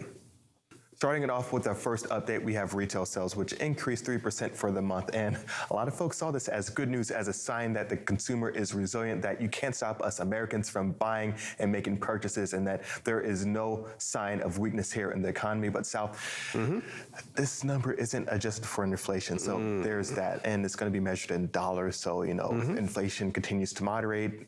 Retail sales go up, things could be, costing more. Also, I don't think this is the best sign for strengthening the consumer, because the consumer is just continuing to spend. We already know that the savings rate is near, record lows, or lows that we haven't seen in around 15 years or so. And then the credit card utilization is also continuing to go up. So really, consumers are spending more money that they don't really have. And that's where it starts to get really concerning, because right now, of course, they're leaning on that big thing, the jobs market. And we all know how I feel about the jobs market. So, really? Yeah, I don't trust it. I don't trust it. It's done you wrong before. Okay. Yeah, I don't trust it at all. And so that's a big thing. I mean, even when we look at the job market right now and look at job openings, it's seemingly robust because there's over 11 million openings, and which is also kind of strange because there's more openings than there are available labor. And so that's also going to be a thing that the Fed watches. It's not that the Fed is going to be increasing interest rates to weaken the job market, but they want to diminish demand for some of those goods and services, and especially those big ticket ones like houses and cars, which cars really did take up quite a bit in the most recent retail sales report. But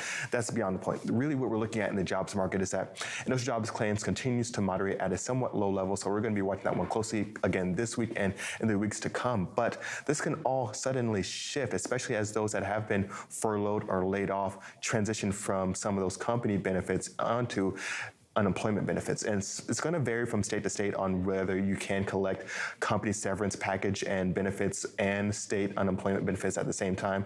That's going to vary. But once we start to see some of those folks trickle off of those company benefits into some of those state benefits, that's when you can expect to see somewhat of an increase there as well. So South, the employment market's still holding up, but it's only potentially a matter of time. To like what? We get more jobs? Is that what you're saying? I mean, there could be more jobs, but South, I don't think it's going to be the jobs that we're losing. I mean, we're looking at the layoffs that's happening right now. There's a lot of them in Silicon Valley, white-collar jobs, Meta, Facebook, Alphabet, Amazon. You heard a little bit from them as well, unfortunately. And so those are a lot of times high-paying roles when you're looking at, Google and Meta. And so when you're looking at the roles that are open, a lot of them are going to be in hospitality and some of the services, not going to be quite as high-paying. Medical was another one that had some openings that were pretty substantial, but with the, exception of, surgeons, nurses, and doctors, things like that, those are going to be some of the higher paying earners, while some of the other roles may not be paying as much. And so really some of the openings that are available may not be as, profitable or lucrative for some of the folks that just got laid off. The other big thing is, of course, it's going to be that spending. We talk about it all the time. Credit card utilization continues to go up and continues to ramp up. Non-revolving credit continues to go up as well. That's going to be a big concern. And of course, there's that big black hole that no one really wants to talk about or is really watching closely, and that's going to be the buy now, pay later programs. It's funny. I had a credit card stolen. But I'd already maxed it out, so joke's on them. Is that credit card fraud if you try to say that wasn't you? That maxed out in the first place? You know what? We're going to delete this section, and I might use this as a... Okay. That's fair. That's fair. This is economy lately, not financial advice or criminal activity. Leave that whole thing out. The other big thing that we got was industrial production. That was completely flat, and really it's in line with other updates that we saw around manufacturing. Really what we're seeing overall with manufacturing, we look at the Empire State Index, the Philly Fed Index, the Kansas City, all of them really, they're showing that there's downward pressure happening overall in manufacturing. We're looking at contraction really across the board for the most part, and new orders also suggesting that there's going to be further contraction within manufacturing. The ISM PMI is going to get updated at the first of the month in the upcoming month in March, birthday month, let's go. And so we're going to be looking at that one closely, but right now we're looking at upstream activity. It's definitely showing some sluggish movements here. All right. Yeah, so that's pretty much it for what we've seen so far. Of course, there's inflation, CPI, PPI. We saw some moderation continue for the CPI. The PPI did tick up on a month-to-month basis, showing that there could be some continued upward pressure for consumers downstream. So that's a little bit concerning, and a lot of those companies that have been really maybe taking some hits and having their margins squeezed may be a little bit harder for them to maintain the need for some labor, or maybe they're still hard up for labor. So we'll see how that has to turn out over the next few months here. But really, South, that's going to do it for all the updates that we've missed over the last couple of weeks. And in the upcoming weeks, we're going to be looking at, of course, durable goods orders. That's going to be a big one. We're going to have to review what's going to happen with the personal consumption expenditures, CPE, PCE. PCP, no, PCE, South. PCE, okay. That's going to be consumer spending for durable goods. And of course, that's going to have to do with freight, because the more people spend on durable goods, the more freight is going to drive for those consumer goods. So that's going to be one to watch closely that we're going to be looking for in the upcoming week at the time of this recording, but we'll be reviewing that one for sure. And South,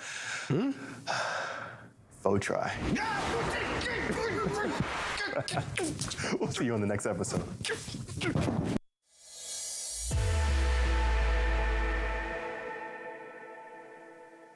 Hey everybody, this is Thomas Watson, enterprise trucking carrier expert here at FreightWaves, telling you about my show, Loaded and Rolling. Now, it involves trucking topics for large carriers and even small ones that wish to be large. Anything that impacts trucking, you can get it there. You can catch us every Tuesday at 1 p.m. Eastern on tv.freightwaves.com. We do it live. From the truckload quoting page within TieTMS, you can create a new shipment to instantly display your historical lane average alongside all of the market-leading rating intelligence tools. In just a few clicks, you can adjust the quote, add your margin, select your quote response template, and email an official quote right off to the customer from the same page. Request a demo today at tie-software.com to find out how TieTMS can optimize your quoting process.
Welcome back to FreightWaves Now, everyone. I'm Isaiah Buchanan, and this is Social Roundabout.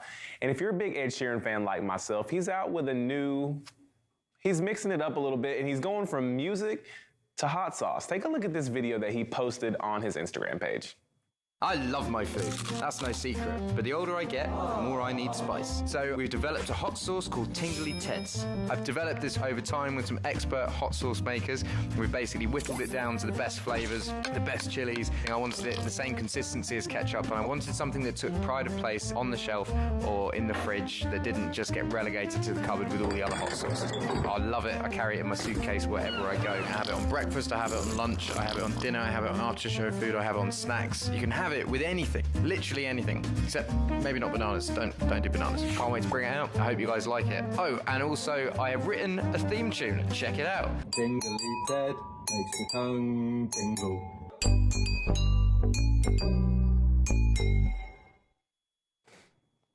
Hot sauce on banana seems like something Christian Thomas might do. I'm actually pretty excited to try these two flavors of his Ed Sheeran's new hot sauce. I'm a big hot sauce guy. I love Tabasco, Louisiana, Red Hots, all of them. So this is just another one that I can add to the collection. Now, I want to switch things up one last time, give you something that you can do this weekend. I know you're excited about it. I'm excited about it. Everybody's excited about it. How about Cocaine Bear? It is officially in theaters today. This is a review from IGN. It says Cocaine Bear celebrates its non-essential story, gives its characters and bear plenty to chew on, and gives us exactly what we signed up for. It's a great horror comedy about a bear that eats cocaine, probably the best we'll ever get. Now, Cocaine Bear is now in theaters, so make sure you're going to check it out. I know my buddy Tanner is going to see it tonight. I'm sure he's going to tell me all about it this coming weekend. Now, make sure you go see it, guys. That's peak cinema right there. That's all I have for this edition of the Social Roundabout. Right now, tossing things back over to Bill Priestley with our roundtable.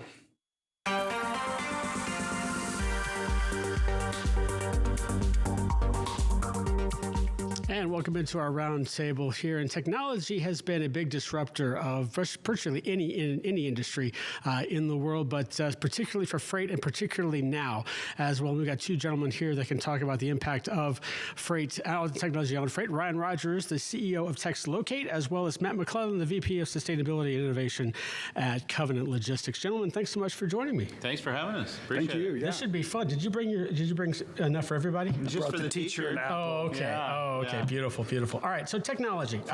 We can go obviously a myriad of directions with this, but let's start out with something that you're involved with is EV, and in terms of what electricity and what new power forms, new fuel cells are doing right now. What do you see as being, and how is this curve kind of changing the way people are looking at trucking, especially short haul and long haul? In 30 seconds, right? Sure. Yeah. So it's a great question with a really long answer, but I'll try to trim it down. Okay. So as a long-haul trucker, Covenant Logistics we're in the long-haul business. We go 700-800 miles a day on a good day. A 200 to 300 mile range, which is pretty much all you're going to get out of electric, is not in our wheelhouse. We have a small percentage of our business where that's a good fit. We've demoed an electric truck with some customers. There's been a lot of complexities. There's a lot of issues with charging and setting up that infrastructure. And the mechanics and the maintenance is a whole nother sort of issue. We have to train people that otherwise don't have that skill set. So it's taking a little bit longer for that adoption to take place. There's a place for it, not a huge place for it in the long haul business, but there's definitely a place for it in short haul delivery. How bullish are you on EV right now? Depends on the state. Okay. And I know that sounds like a blow-off answer. I promise you it's not. There are some states where power is abundant, and there's other states like California where, despite what Gavin Newsom would have you believe, it's just not. They still have rolling blackouts and things like that. So state by state. All right. What about driver feedback? What are you hearing, Matt, the initial thoughts about EV? So the first couple of charges in the truck that we had we piloted it with Delta Airlines, we got about 100 miles out of it instead of 250 because the driver just could not believe the torque. He just had so much fun. And then it took him a while to realize that every time he pulled up an exit ramp and was sort of accelerating quickly just to see what the power of this thing would do. That's interesting. That had a negative effect on the overall range of the vehicle. The drivers loved it. You're seeing the very interesting infancies of what technology can do when it's put in very interesting hands there as well. For the record, our drivers were driving safely. Okay. And they weren't exceeding the speed limit. Gotcha. All right. You don't get in trouble 0 to 40 how fast you get there, right? As long as you just don't go over. As long as you don't go over that. Yeah. Ryan, let's look at communication. You're obviously on the forefront of that. Technology is being a big help in trying to get driver communication. Obviously, shippers, carriers need to know where stuff is. How have you seen technology really change this part of the industry? For us, we're in a niche of just making it easier, from a communication with the driver. What I always say is we're appealing to the EQ side of the driver. So for me, it's like the technology piece that we've kind of brought to market has just made it easier to communicate with drivers. Like responsive rates are easier. So it's one of those where it's just a simple product that just improves the communication, because I'm really passionate about making it easier for the drivers. One of the big goals that I would like to solve in our industry is just communication flow. I call it visibility. Visibility being location, communication, images, all that. But getting it to a driver as fast as possible, because I think there's too many times that schedule changes occur and a driver just passed a great fuel stop. And now they're on the way in and their schedule got delayed an hour or 2 hours. And so now instead of being at a nice fuel stop with facilities and restrooms and a place to eat, they end up in the back of a yard waiting 2 or 3 or 4 hours without any amenities.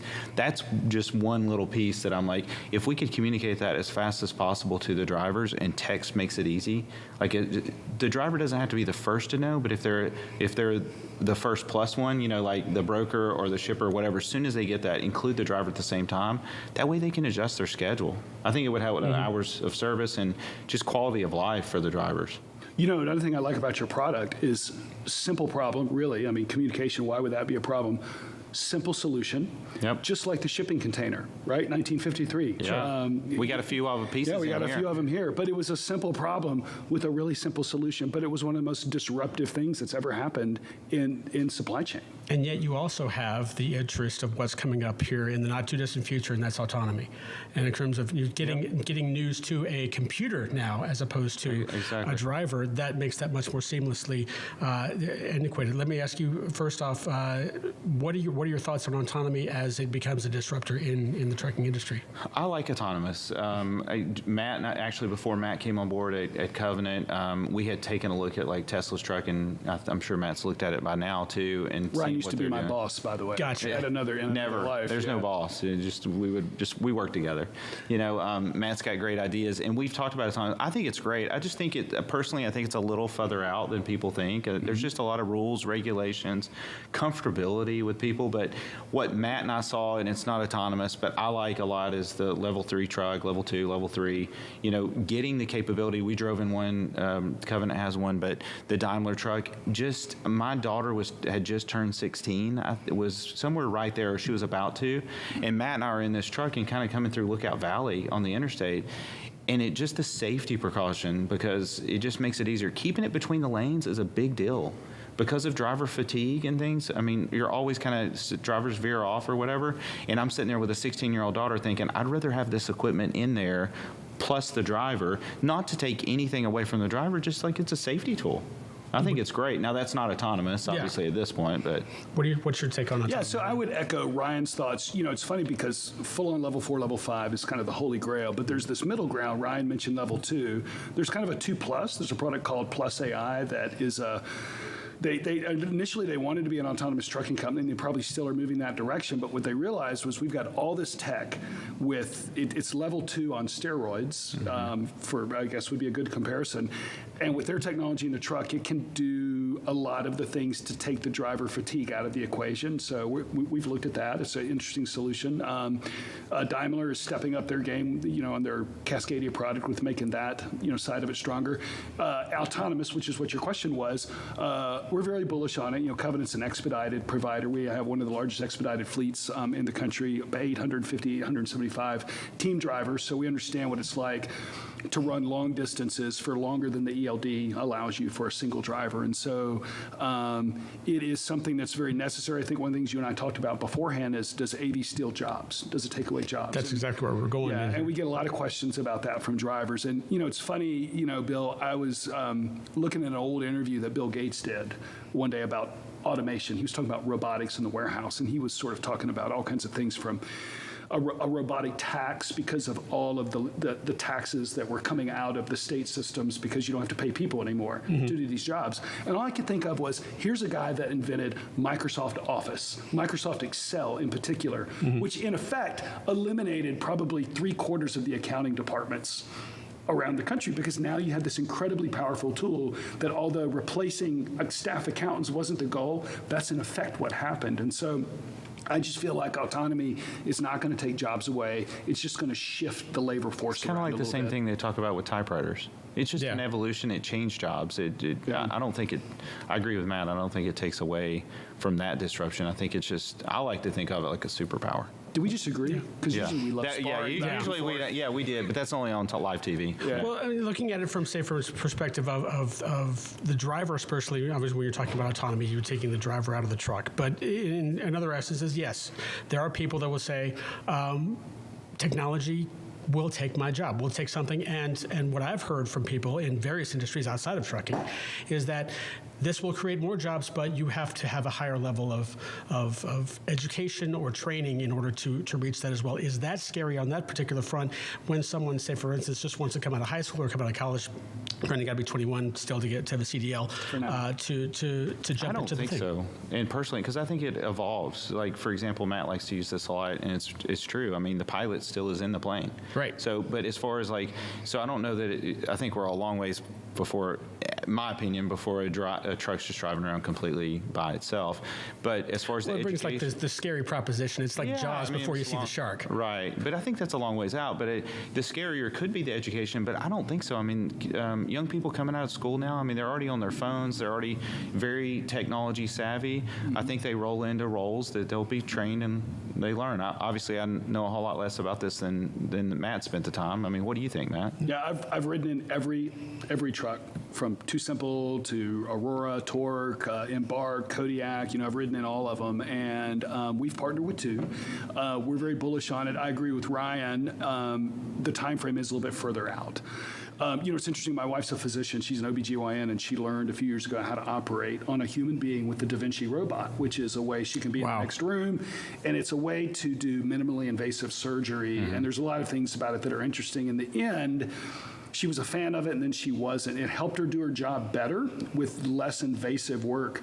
But in the end, they're sort of struggling with it, sort of catching on. And I think the corollary of that with autonomous is that you're still going to need experts, but they're just not necessarily going to be in the driver's seat. Yeah. Right. Yeah. Technology, the good, the bad, the misunderstood. That's where we have it. That's Gentlemen, right. thanks so much for joining us. Thank you. Really appreciate it. All right. Thanks for coming by as well. We'll take a short break and come back right after this.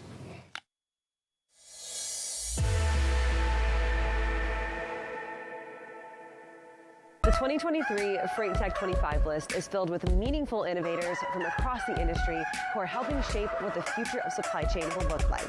Check out the full list of these companies and all the latest freight tech news at FreightWaves.com.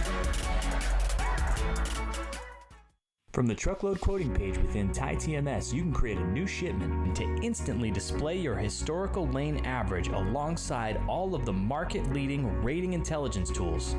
In just a few clicks, you can adjust the quote, add your margin, select your quote response template, and email an official quote right off to the customer from the same page. Request a demo today at tie-software.com to find out how TieTMS can optimize your quoting process.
Welcome to Drilling Deep. I'm your host, John Kingston. Drilling Deep is the place where we talk about oil and we talk about diesel, and you have to drill to get oil and you have to get oil to make diesel, so that's why we call it Drilling Deep.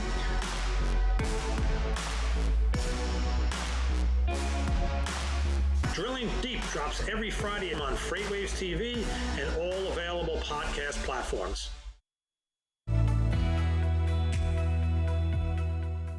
And with your final check of headlines, I'm Bill Priestley. An unprecedented flood of new container ships is about to enter service. Greg Miller reports that the pace of deliveries will pick up in the earnest in next month, surge much higher in the second quarter, go higher still in the second half, and even higher throughout 2024 and stay strong in 2025. Alphaliner analyst Stefan Volgermogen told American Shipper the change will be obvious from mid-March, adding, quote, this new building is coming from, or Woolly Wave is coming from a shrinking demand. Maritime Strategy International estimates that deliveries will total more than 717,000 TEUs in Q2 2023, up 62% sequentially from the current quarter, with deliveries rising to nearly 765,000 TEUs in Q3 2023. Cargo flow remained constant at ports of Houston and Corpus Christi, Texas, but slowed slightly in New Orleans due to lower break bulk and container shipments during the month of January. Port Houston container volume dipped 1% year over year in January to almost 320,000 TEUs compared to the same month last year. Imports of steel were up 17% year over year in January at over 514,000 tons. Port Houston also saw a 31% year over year growth in export loaded containers, totaling 113,875 TEUs. Full import containers were down 6% year over year in January to 149,400 TEUs. And And Nikola Corporation said in a government filing Thursday that it may run out of money in the next 12 months and have to modify or terminate its business. The startup booked $6.5 million in revenue in the fourth quarter, but the cost of those sales was more than 7 times the revenue generated. Such is the file of a startup trying to launch battery electric vehicles and fuel cell electric Class 8 trucks and simultaneously start a hydrogen production, distribution, and sales business. Chief Financial Officer Kim Brady said on a call with analysts Thursday that those numbers booked pretty ugly. Nikola still has $1 billion in cash and borrowing ability to keep the business going into 2024.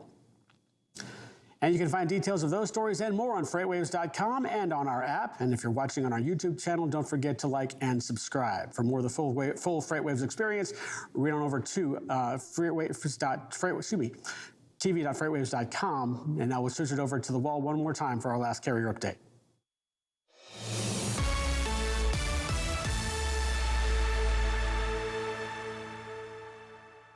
Welcome into the final carrier update of the week. Donnie, it's our lanes of the day. Going to start here looking up east. This is an interesting lane. I'm guessing this is one that you had a customer, because this is two markets or two areas that we don't talk about that often. Yeah, well, it's still Chicago. It's just this was their lane, East Chicago to Morris, Alabama, which you'll actually see it saved down here. Yep. I've clicked search lane, but after I click save the lane, which all you customers can do, type in your favorite lanes, hit the save button, and save them down there. We can go back very quickly and click on them. Yep. So I went ahead and actually the lane is reversed. It's Morris, Alabama going to Chicago, but I wanted to do it the other way because it looked better starting off in Chicago. But this is a real lane, and if you're running East Chicago going into Alabama, it's a $2.66, so $2.60 a mile over 623 miles. And I was actually surprised to see it this low. You have a very high percentage of owner-operators that will not go into the state of Alabama or Mississippi at all. Yeah. Mississippi, they may go into I forget the name, but right there, it's right there by Memphis. If it's within 10 miles of Memphis, they'll go there, yes. Olive Branch? Olive Branch. And we had a terminal there. I couldn't remember the name of it, but yes, Olive Branch.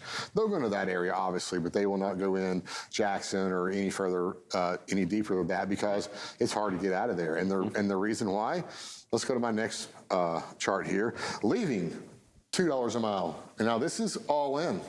Yeah. So if you take your fuel out of this, you're looking at $1, less than $1.40 a mile. And it is a get out.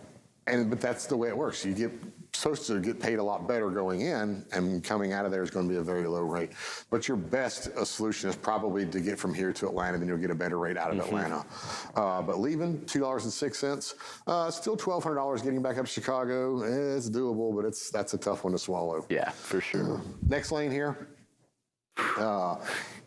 I was curious how bad it looks like crossing the country right now, because it was one of the last lanes to go. But as conditions deteriorate in Los Angeles, if you want to cross the country, Los Angeles to Harrisburg, PA, $2.11 a mile, all in. It's tough to swallow, but I will say Harrisburg is one of those markets. If you looked at the weighted rejection index throughout this week, it was the only one that was up in blue, right? So it's still, it's clearly not a strong rate going in. The good part about this is you're not stopping. Yeah. So looking at it, 2,600 miles, probably about, if you're a solo, 5 days, at $2 a mile. It's $1,000 a day revenue on your truck. So you might be all right, but it's still those high fuel costs it's going to get you. Yeah. You might need a little bit more. But if you need to go back to California, we hit a little double arrows, Harrisburg back to LAX, $1.59 all in. Take out your fuel of about 70 cents, and you're below 90 cents a mile. That's you cannot. That is by far well below anybody's cost to operate the truck. But the only way I could see these guys going back is if they have to get their trucks back to the Western markets, and they do not care about the rate, and they just need to keep their drivers rolling. Yeah, it's like capacity utilization, keeping the wheels moving. You're generating some revenue. It's better than generating no revenue. But if this holds out, what it's going to do is people are not going to be accepting these rates. And that could, in reverse, tighten capacity on the West Coast. It could push a lot more to the rail if these guys don't accept it. Yep. But that's what happens when rates get too low, Tony. Absolutely. Well, Donnie, thank you so much for the updates this week. We'll be sure to check in with you again next week. Right now, we'll hand it back over to Bill and Anthony.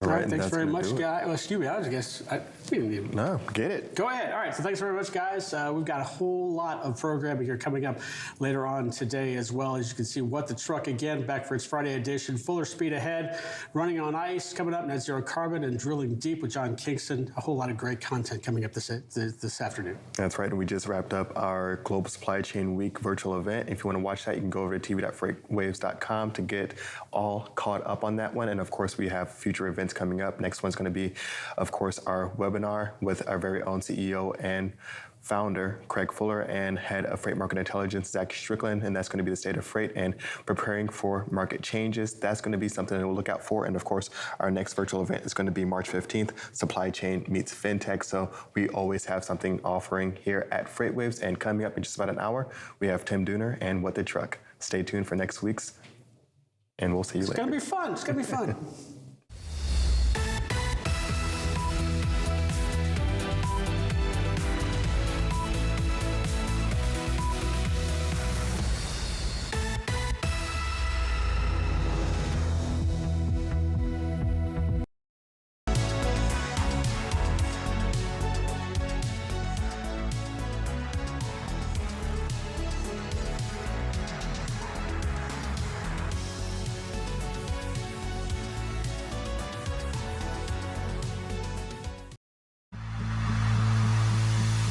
When guests come to an event like F3, we know what they want is a chance to show off their products, their swag, and make new partnerships that will last until our next FreightWaves event. But the problem is there are so many industry events, it can be so hard to find the right one to invest your time and energy in. We at FreightWaves take your investment seriously. Which is why we've brought together thousands of industry professionals in one city over 3 days to showcase all you have to offer. Because your successful connections at an event like F3 move all of us forward. Don't believe us? Join us in June.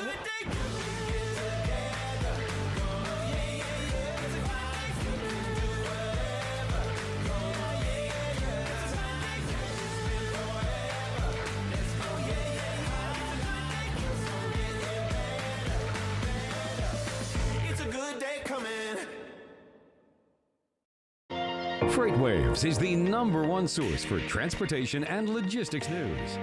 FreightWaves.com provides you with in-depth news coverage, data, and insights from the leading industry journalists and market experts.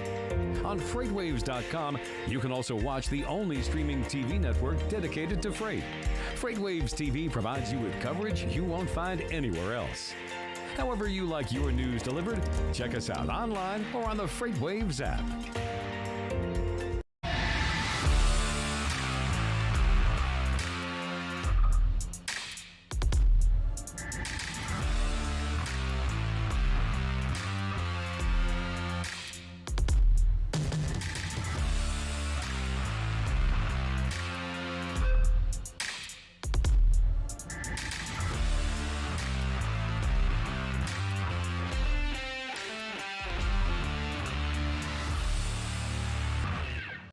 The 2023 Freight Tech 25 list is filled with meaningful innovators from across the industry who are helping shape what the future of supply chain will look like. Check out the full list of these companies and all the latest Freight Tech news at FreightWaves.com.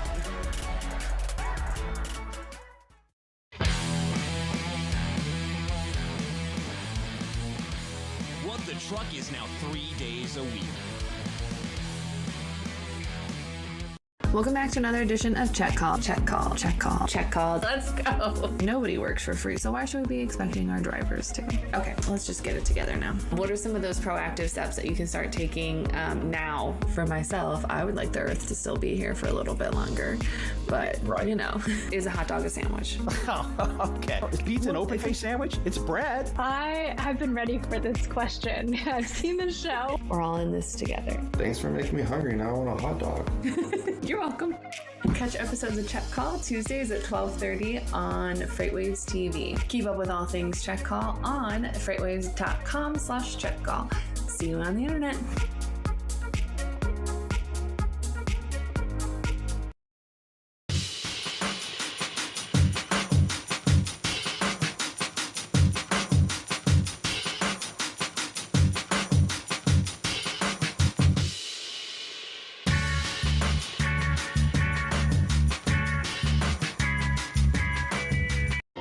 FreightWaves is the #1 source for transportation and logistics news. FreightWaves.com provides you with in-depth news.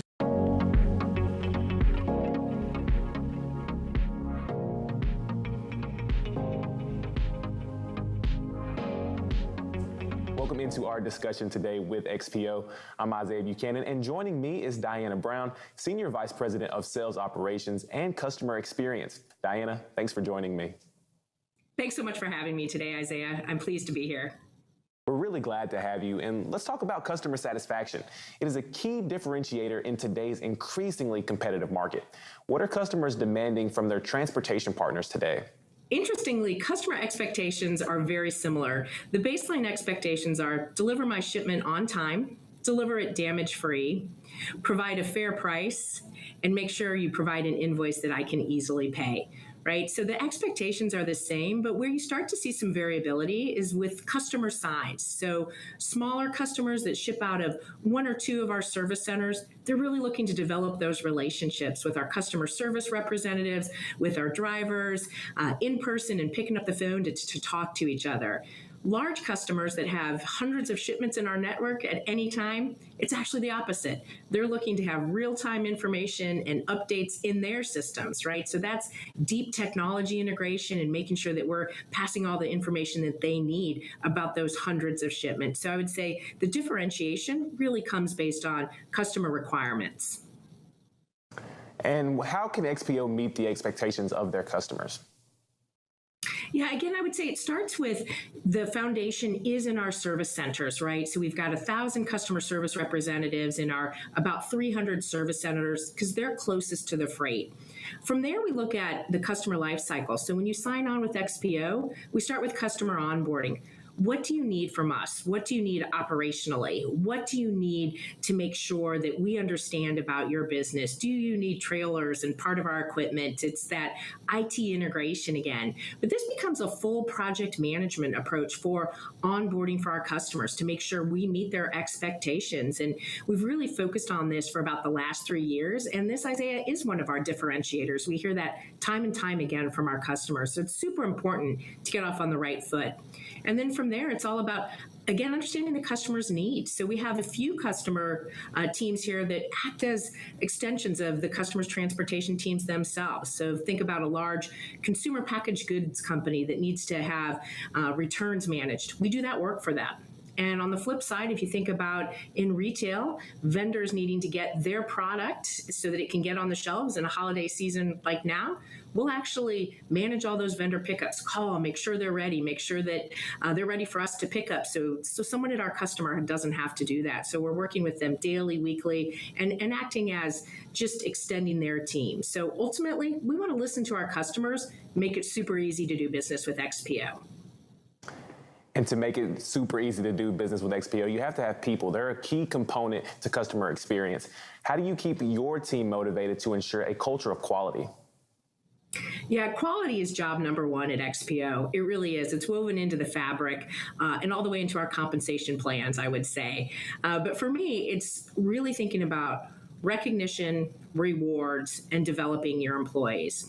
So from a recognition and rewards perspective, we have it on our operations side with something called the Gladiator program. So we're always looking at, moving freight through the network damage-free. And those can be T-shirts and patches and hats and medals. And you can go into our service centers and see the pride when they're all hanging. Each month, those service center gets those awards.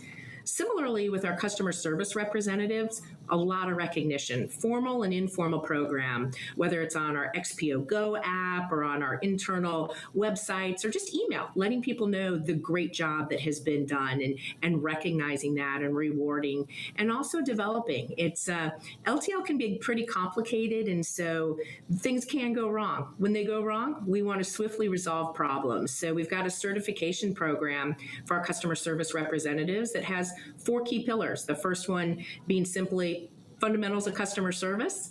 Second one focused on the operational systems. The third one focusing on kind of the rating and the billing side, and then also just some of the things that happen, making sure drivers are ready and all their information that they need. So making sure we're developing and teaching our employees is super important. But we know it's working with our feedback loops. We listen to customers all the time, and we've got multiple ways we do that. But each week we're getting 100 to 200 responses from a survey that tell us what's working, what's not, and where we need to course correct. So that's how you really make sure the quality is happening. XPO has really always been at the forefront of industry innovation. How are you integrating technology into your customer experience? Yeah, so technology is super important at XPO. I'm a tech geek at heart. My first job was coding. I've always reported to Mario Herrick, who was our CIO. So, technology for our customers is super important to us as well. Customers don't always see it, though. It's not always customer facing. A lot of what we're doing is to improve the quality or improve their experience without the tools that they interact with. But let's start with the tools they interact with. Our website, we're continuing to upgrade, add capabilities, make sure we have real-time information. So shipment visibility is super easy, right? And how do we get that in front of customers just in the way they want to consume it? So that's, one of the things we're working on, continuing to upgrade our website, even adding things like paying invoices, payment portals, those kinds of things, making it more consumer-like, frankly. So that's a big effort for us, and we'll continue. Some of the other efforts are behind the scenes, as I mentioned. So even simple things like how you look at your phone systems and how you think about being more proactive based on phone time and where you're getting, how long it's taking to answer phones and those kinds of things, and just making sure you're using that in a very proactive way so you're able to get a great customer experience there. But probably the most impactful example that I can give you of brand new technology that we've developed in the last 6 months is an internal tool asked for by our operations team. So you have thousands of trailers moving through our network every day, being touched by lots of different service centers. And they wanted to rate each other and start to gamify it a little bit and to see where we were doing well and where we had opportunities to improve. So our tech team developed a quick little app, got it out there, and there were 3-star ratings and 1 time in the trailer, and that's moved to 5-star ratings and rating multiple times in the trailer. But what's super important is getting this feedback back to our supervisors so they can talk to dock workers about where we can make improvements. And I guarantee you that in the past 6 months, our quality has improved significantly as a result of this application. So that's probably one of the most fun ones, and just something that the team did quickly and turned around and made a big impact. And it certainly seems like XPO is one collective or hive mind that's working so that they can better the customer experience for your customers. And it seems like it's really helping XPO to grow their business. Thank you for taking the time and joining me today. Thanks so much for having me. Really appreciate it.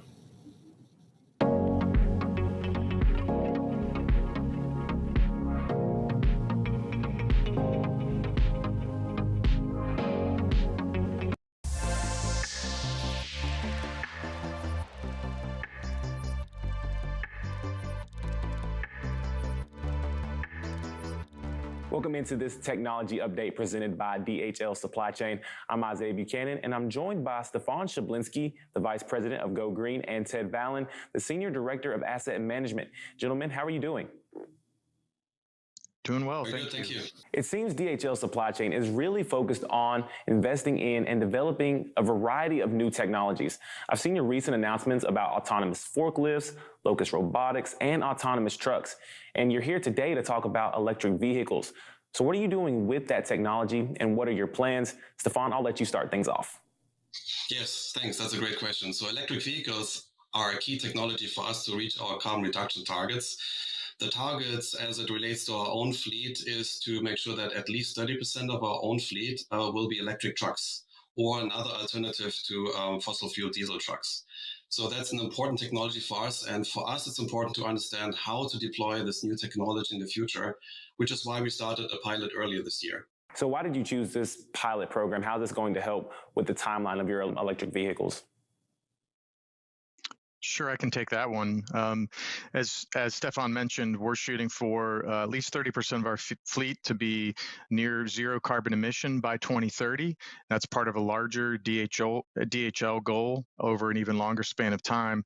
We started a pilot with one electric truck that one of our suppliers provided for us to use in one of our operations as a starting point. Once we proved that it would work in our operations, we wanted to take on a larger pilot. So we are in process of putting 12 to 13 electric trucks in operation in about 6 or 7 of our sites across the country in a number of different terrains and climates and types of transportation operations to really test that out and to learn a lot of the things that make EVs a little bit more complicated than the diesel trucks.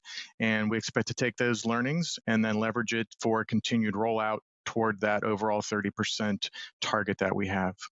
Stefan, what would you say is the motivation for the pilot project?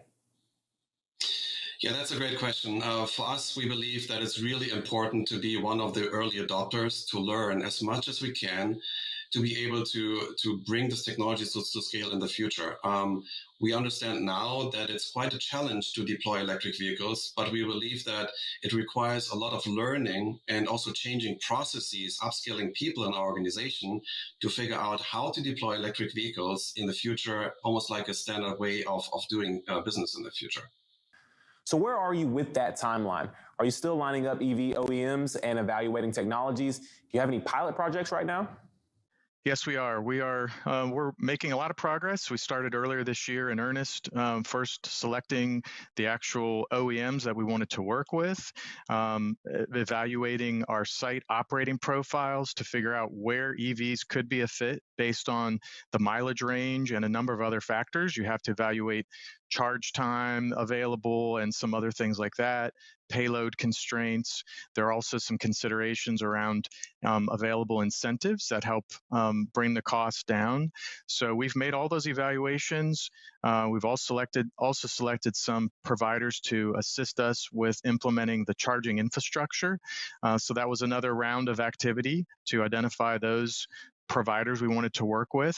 And then they went out and performed site surveys to determine the specific infrastructure requirements. And so now we're at the point of kicking off the construction related to the installation of that infrastructure, at the same time finalizing plans to actually take delivery of the electric trucks. There also are work streams around preparing to train drivers, because driving an electric truck is different than driving a diesel truck. So a lot of simultaneous things going on, and we're really tapping into a cross-functional team within DHL, across operations, our Go Green team, our facilities team, and others, as well as tapping into an external network of providers to help accelerate the pilot and really bring other learnings to the table. You bring up a good point. Most of the technologies you are commercializing are used within warehouses and distribution centers. Electric trucks will be used on the roads. What added challenges does that bring? Yeah, to Ted's point, I think for us it's really important to figure out the differences between electric trucks and diesel trucks, and there are a lot of differences. I mean, no one thinks about fueling infrastructure for diesel trucks. All of this is available. I mean, this market has had decades to build an infrastructure that is built for diesel trucks, and almost none of this is available for electric trucks.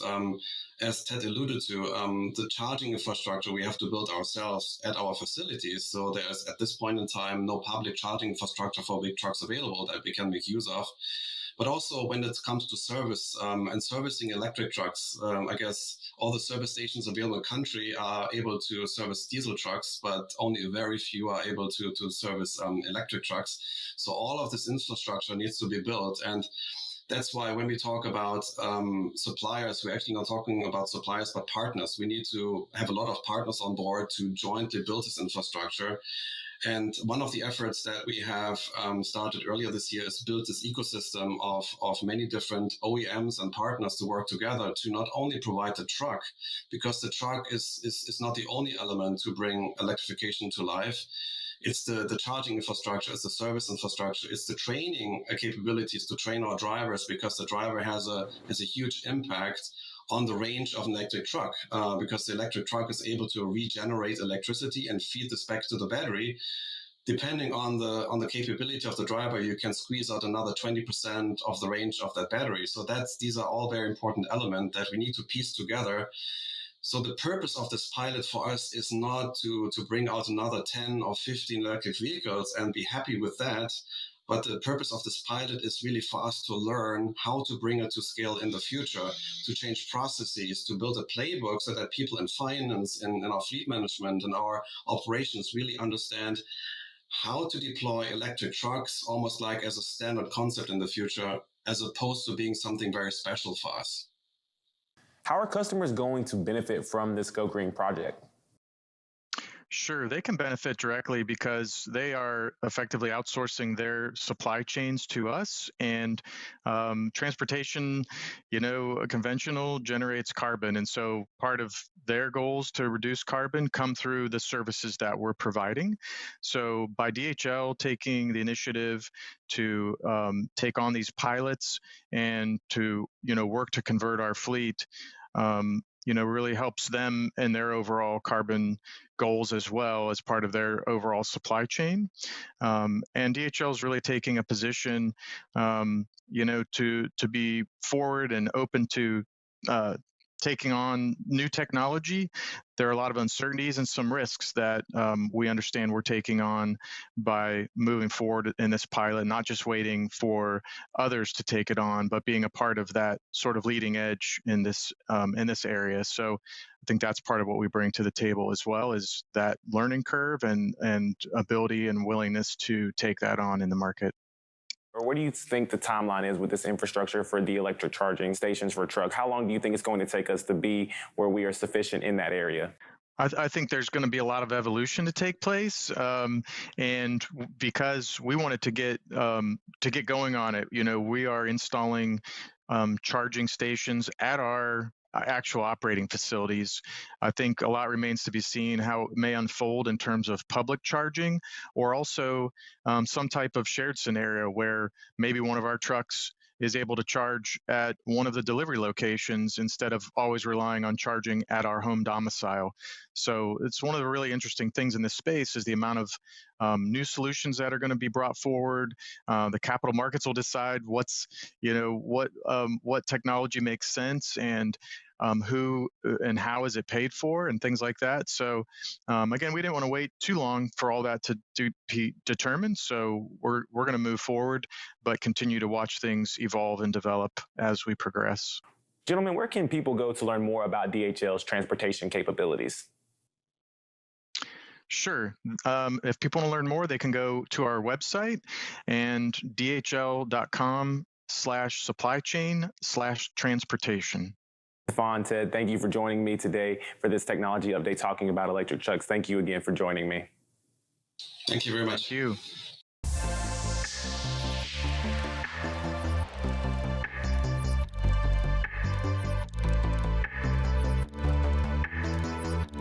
The 2023 Freight Tech 25 list is filled with meaningful innovators from across the industry who are helping shape what the future of supply chain will look like. Check out the full list of these companies and all the latest Freight Tech news at FreightWaves.com.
But the truck is now 3 days a week. FreightWaves is the #1 source for transportation and logistics news. FreightWaves.com provides you with in-depth news coverage, data, and insights from the leading industry journalists and market experts. On FreightWaves.com, you can also watch the only streaming TV network dedicated to freight. FreightWaves TV provides you with coverage you won't find anywhere else. However you like your news delivered, check us out online or on the FreightWaves app.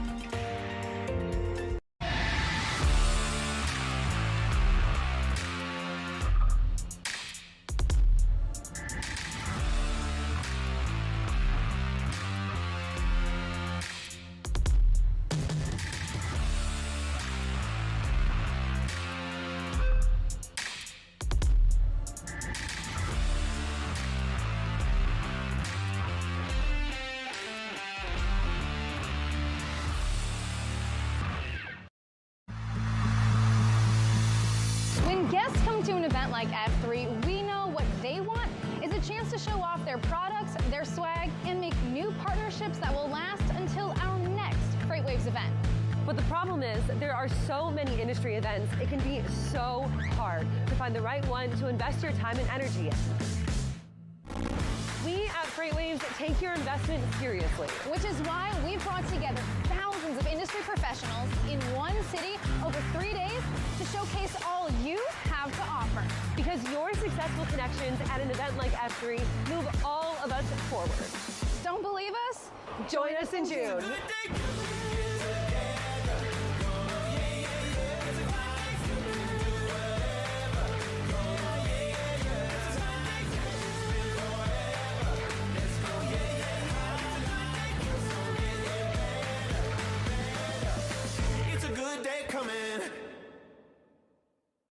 Welcome back to another edition of Check Call. Check Call. Check Call. Check Call. Let's go. Nobody works for free, so why should we be expecting our drivers to?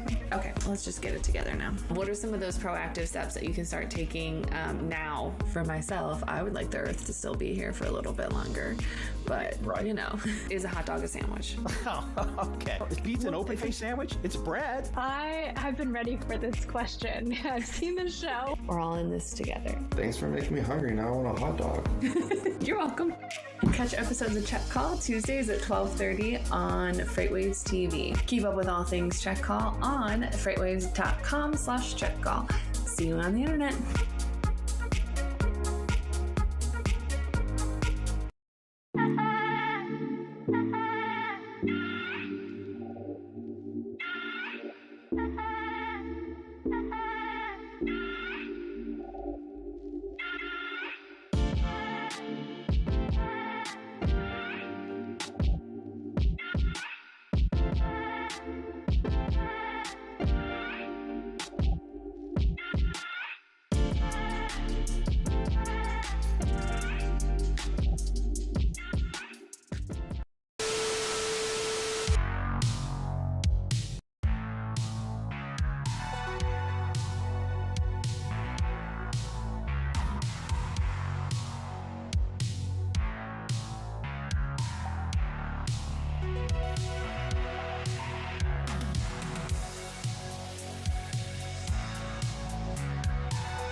like F3, we know what they want is a chance to show off their products, their swag, and make new partnerships that will last until our next FreightWaves event. But the problem is there are so many industry events, it can be so hard to find the right one to invest your time and energy in. We at FreightWaves take your investment seriously. Which is why we've brought together thousands of industry professionals in one city over 3 days to showcase all you have to offer. Because your successful connections at an event like F3 move all of us forward. Don't believe us? Join us in June.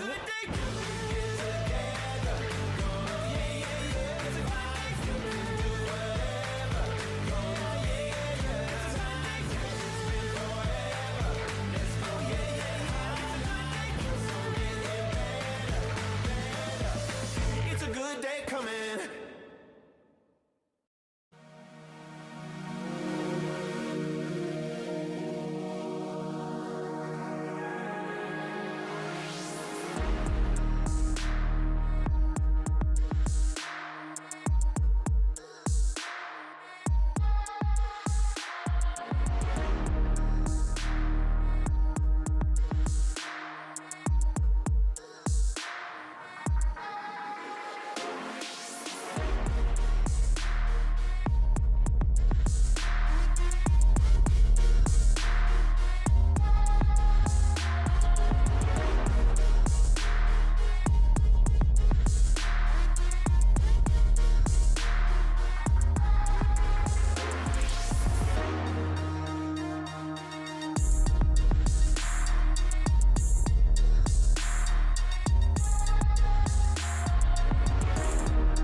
The truck is now 3 days a week.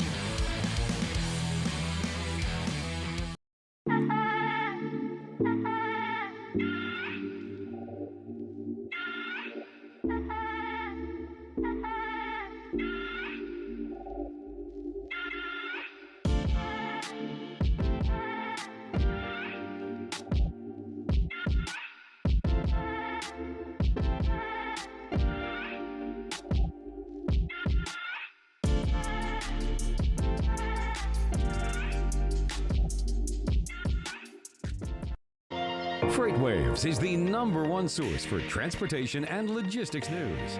FreightWaves.com provides you with in-depth news coverage, data, and insights from the leading industry journalists and market experts. On FreightWaves.com, you can also watch the only streaming TV network dedicated to freight. FreightWaves TV provides you with coverage you won't find anywhere else. However you like your news delivered, check us out online or on the FreightWaves app.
Welcome back to another edition of Check Call. Check Call. Check Call. Check Call. Let's go. Nobody works for free, so why should we be expecting our drivers to?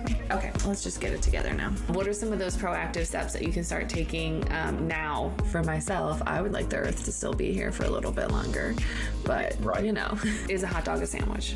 Oh, okay. Is pizza an open face sandwich? It's bread. I have been ready for this question. I've seen the show. We're all in this together. Thanks for making me hungry. Now I want a hot dog. You're welcome. Catch episodes of Check Call Tuesdays at 12:30 on FreightWaves TV. Keep up with all things Check Call on freightwaves.com/checkcall. See you on the internet.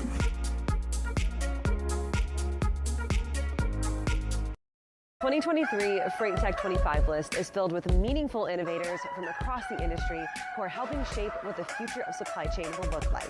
Check out the full list of these companies and all the latest Freight Tech news at FreightWaves.com.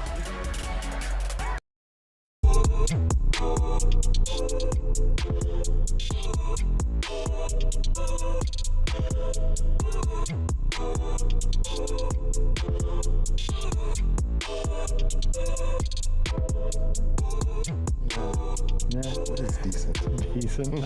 All right.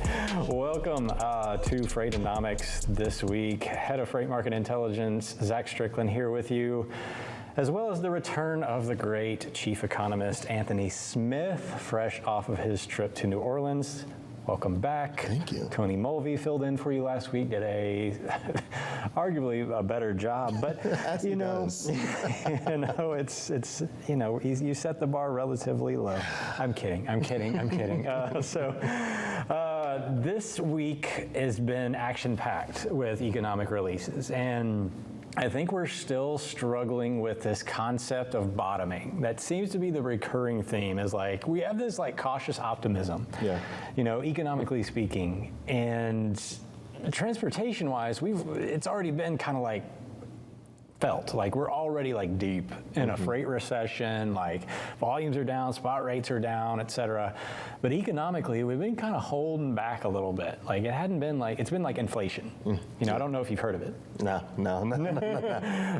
It's all been about inflation and increasing rates to get that under control. We had a little bit of an economic dip last year that was it a recession? I'm calling it one, but a lot of people said it wasn't because employment was so high and other factors didn't.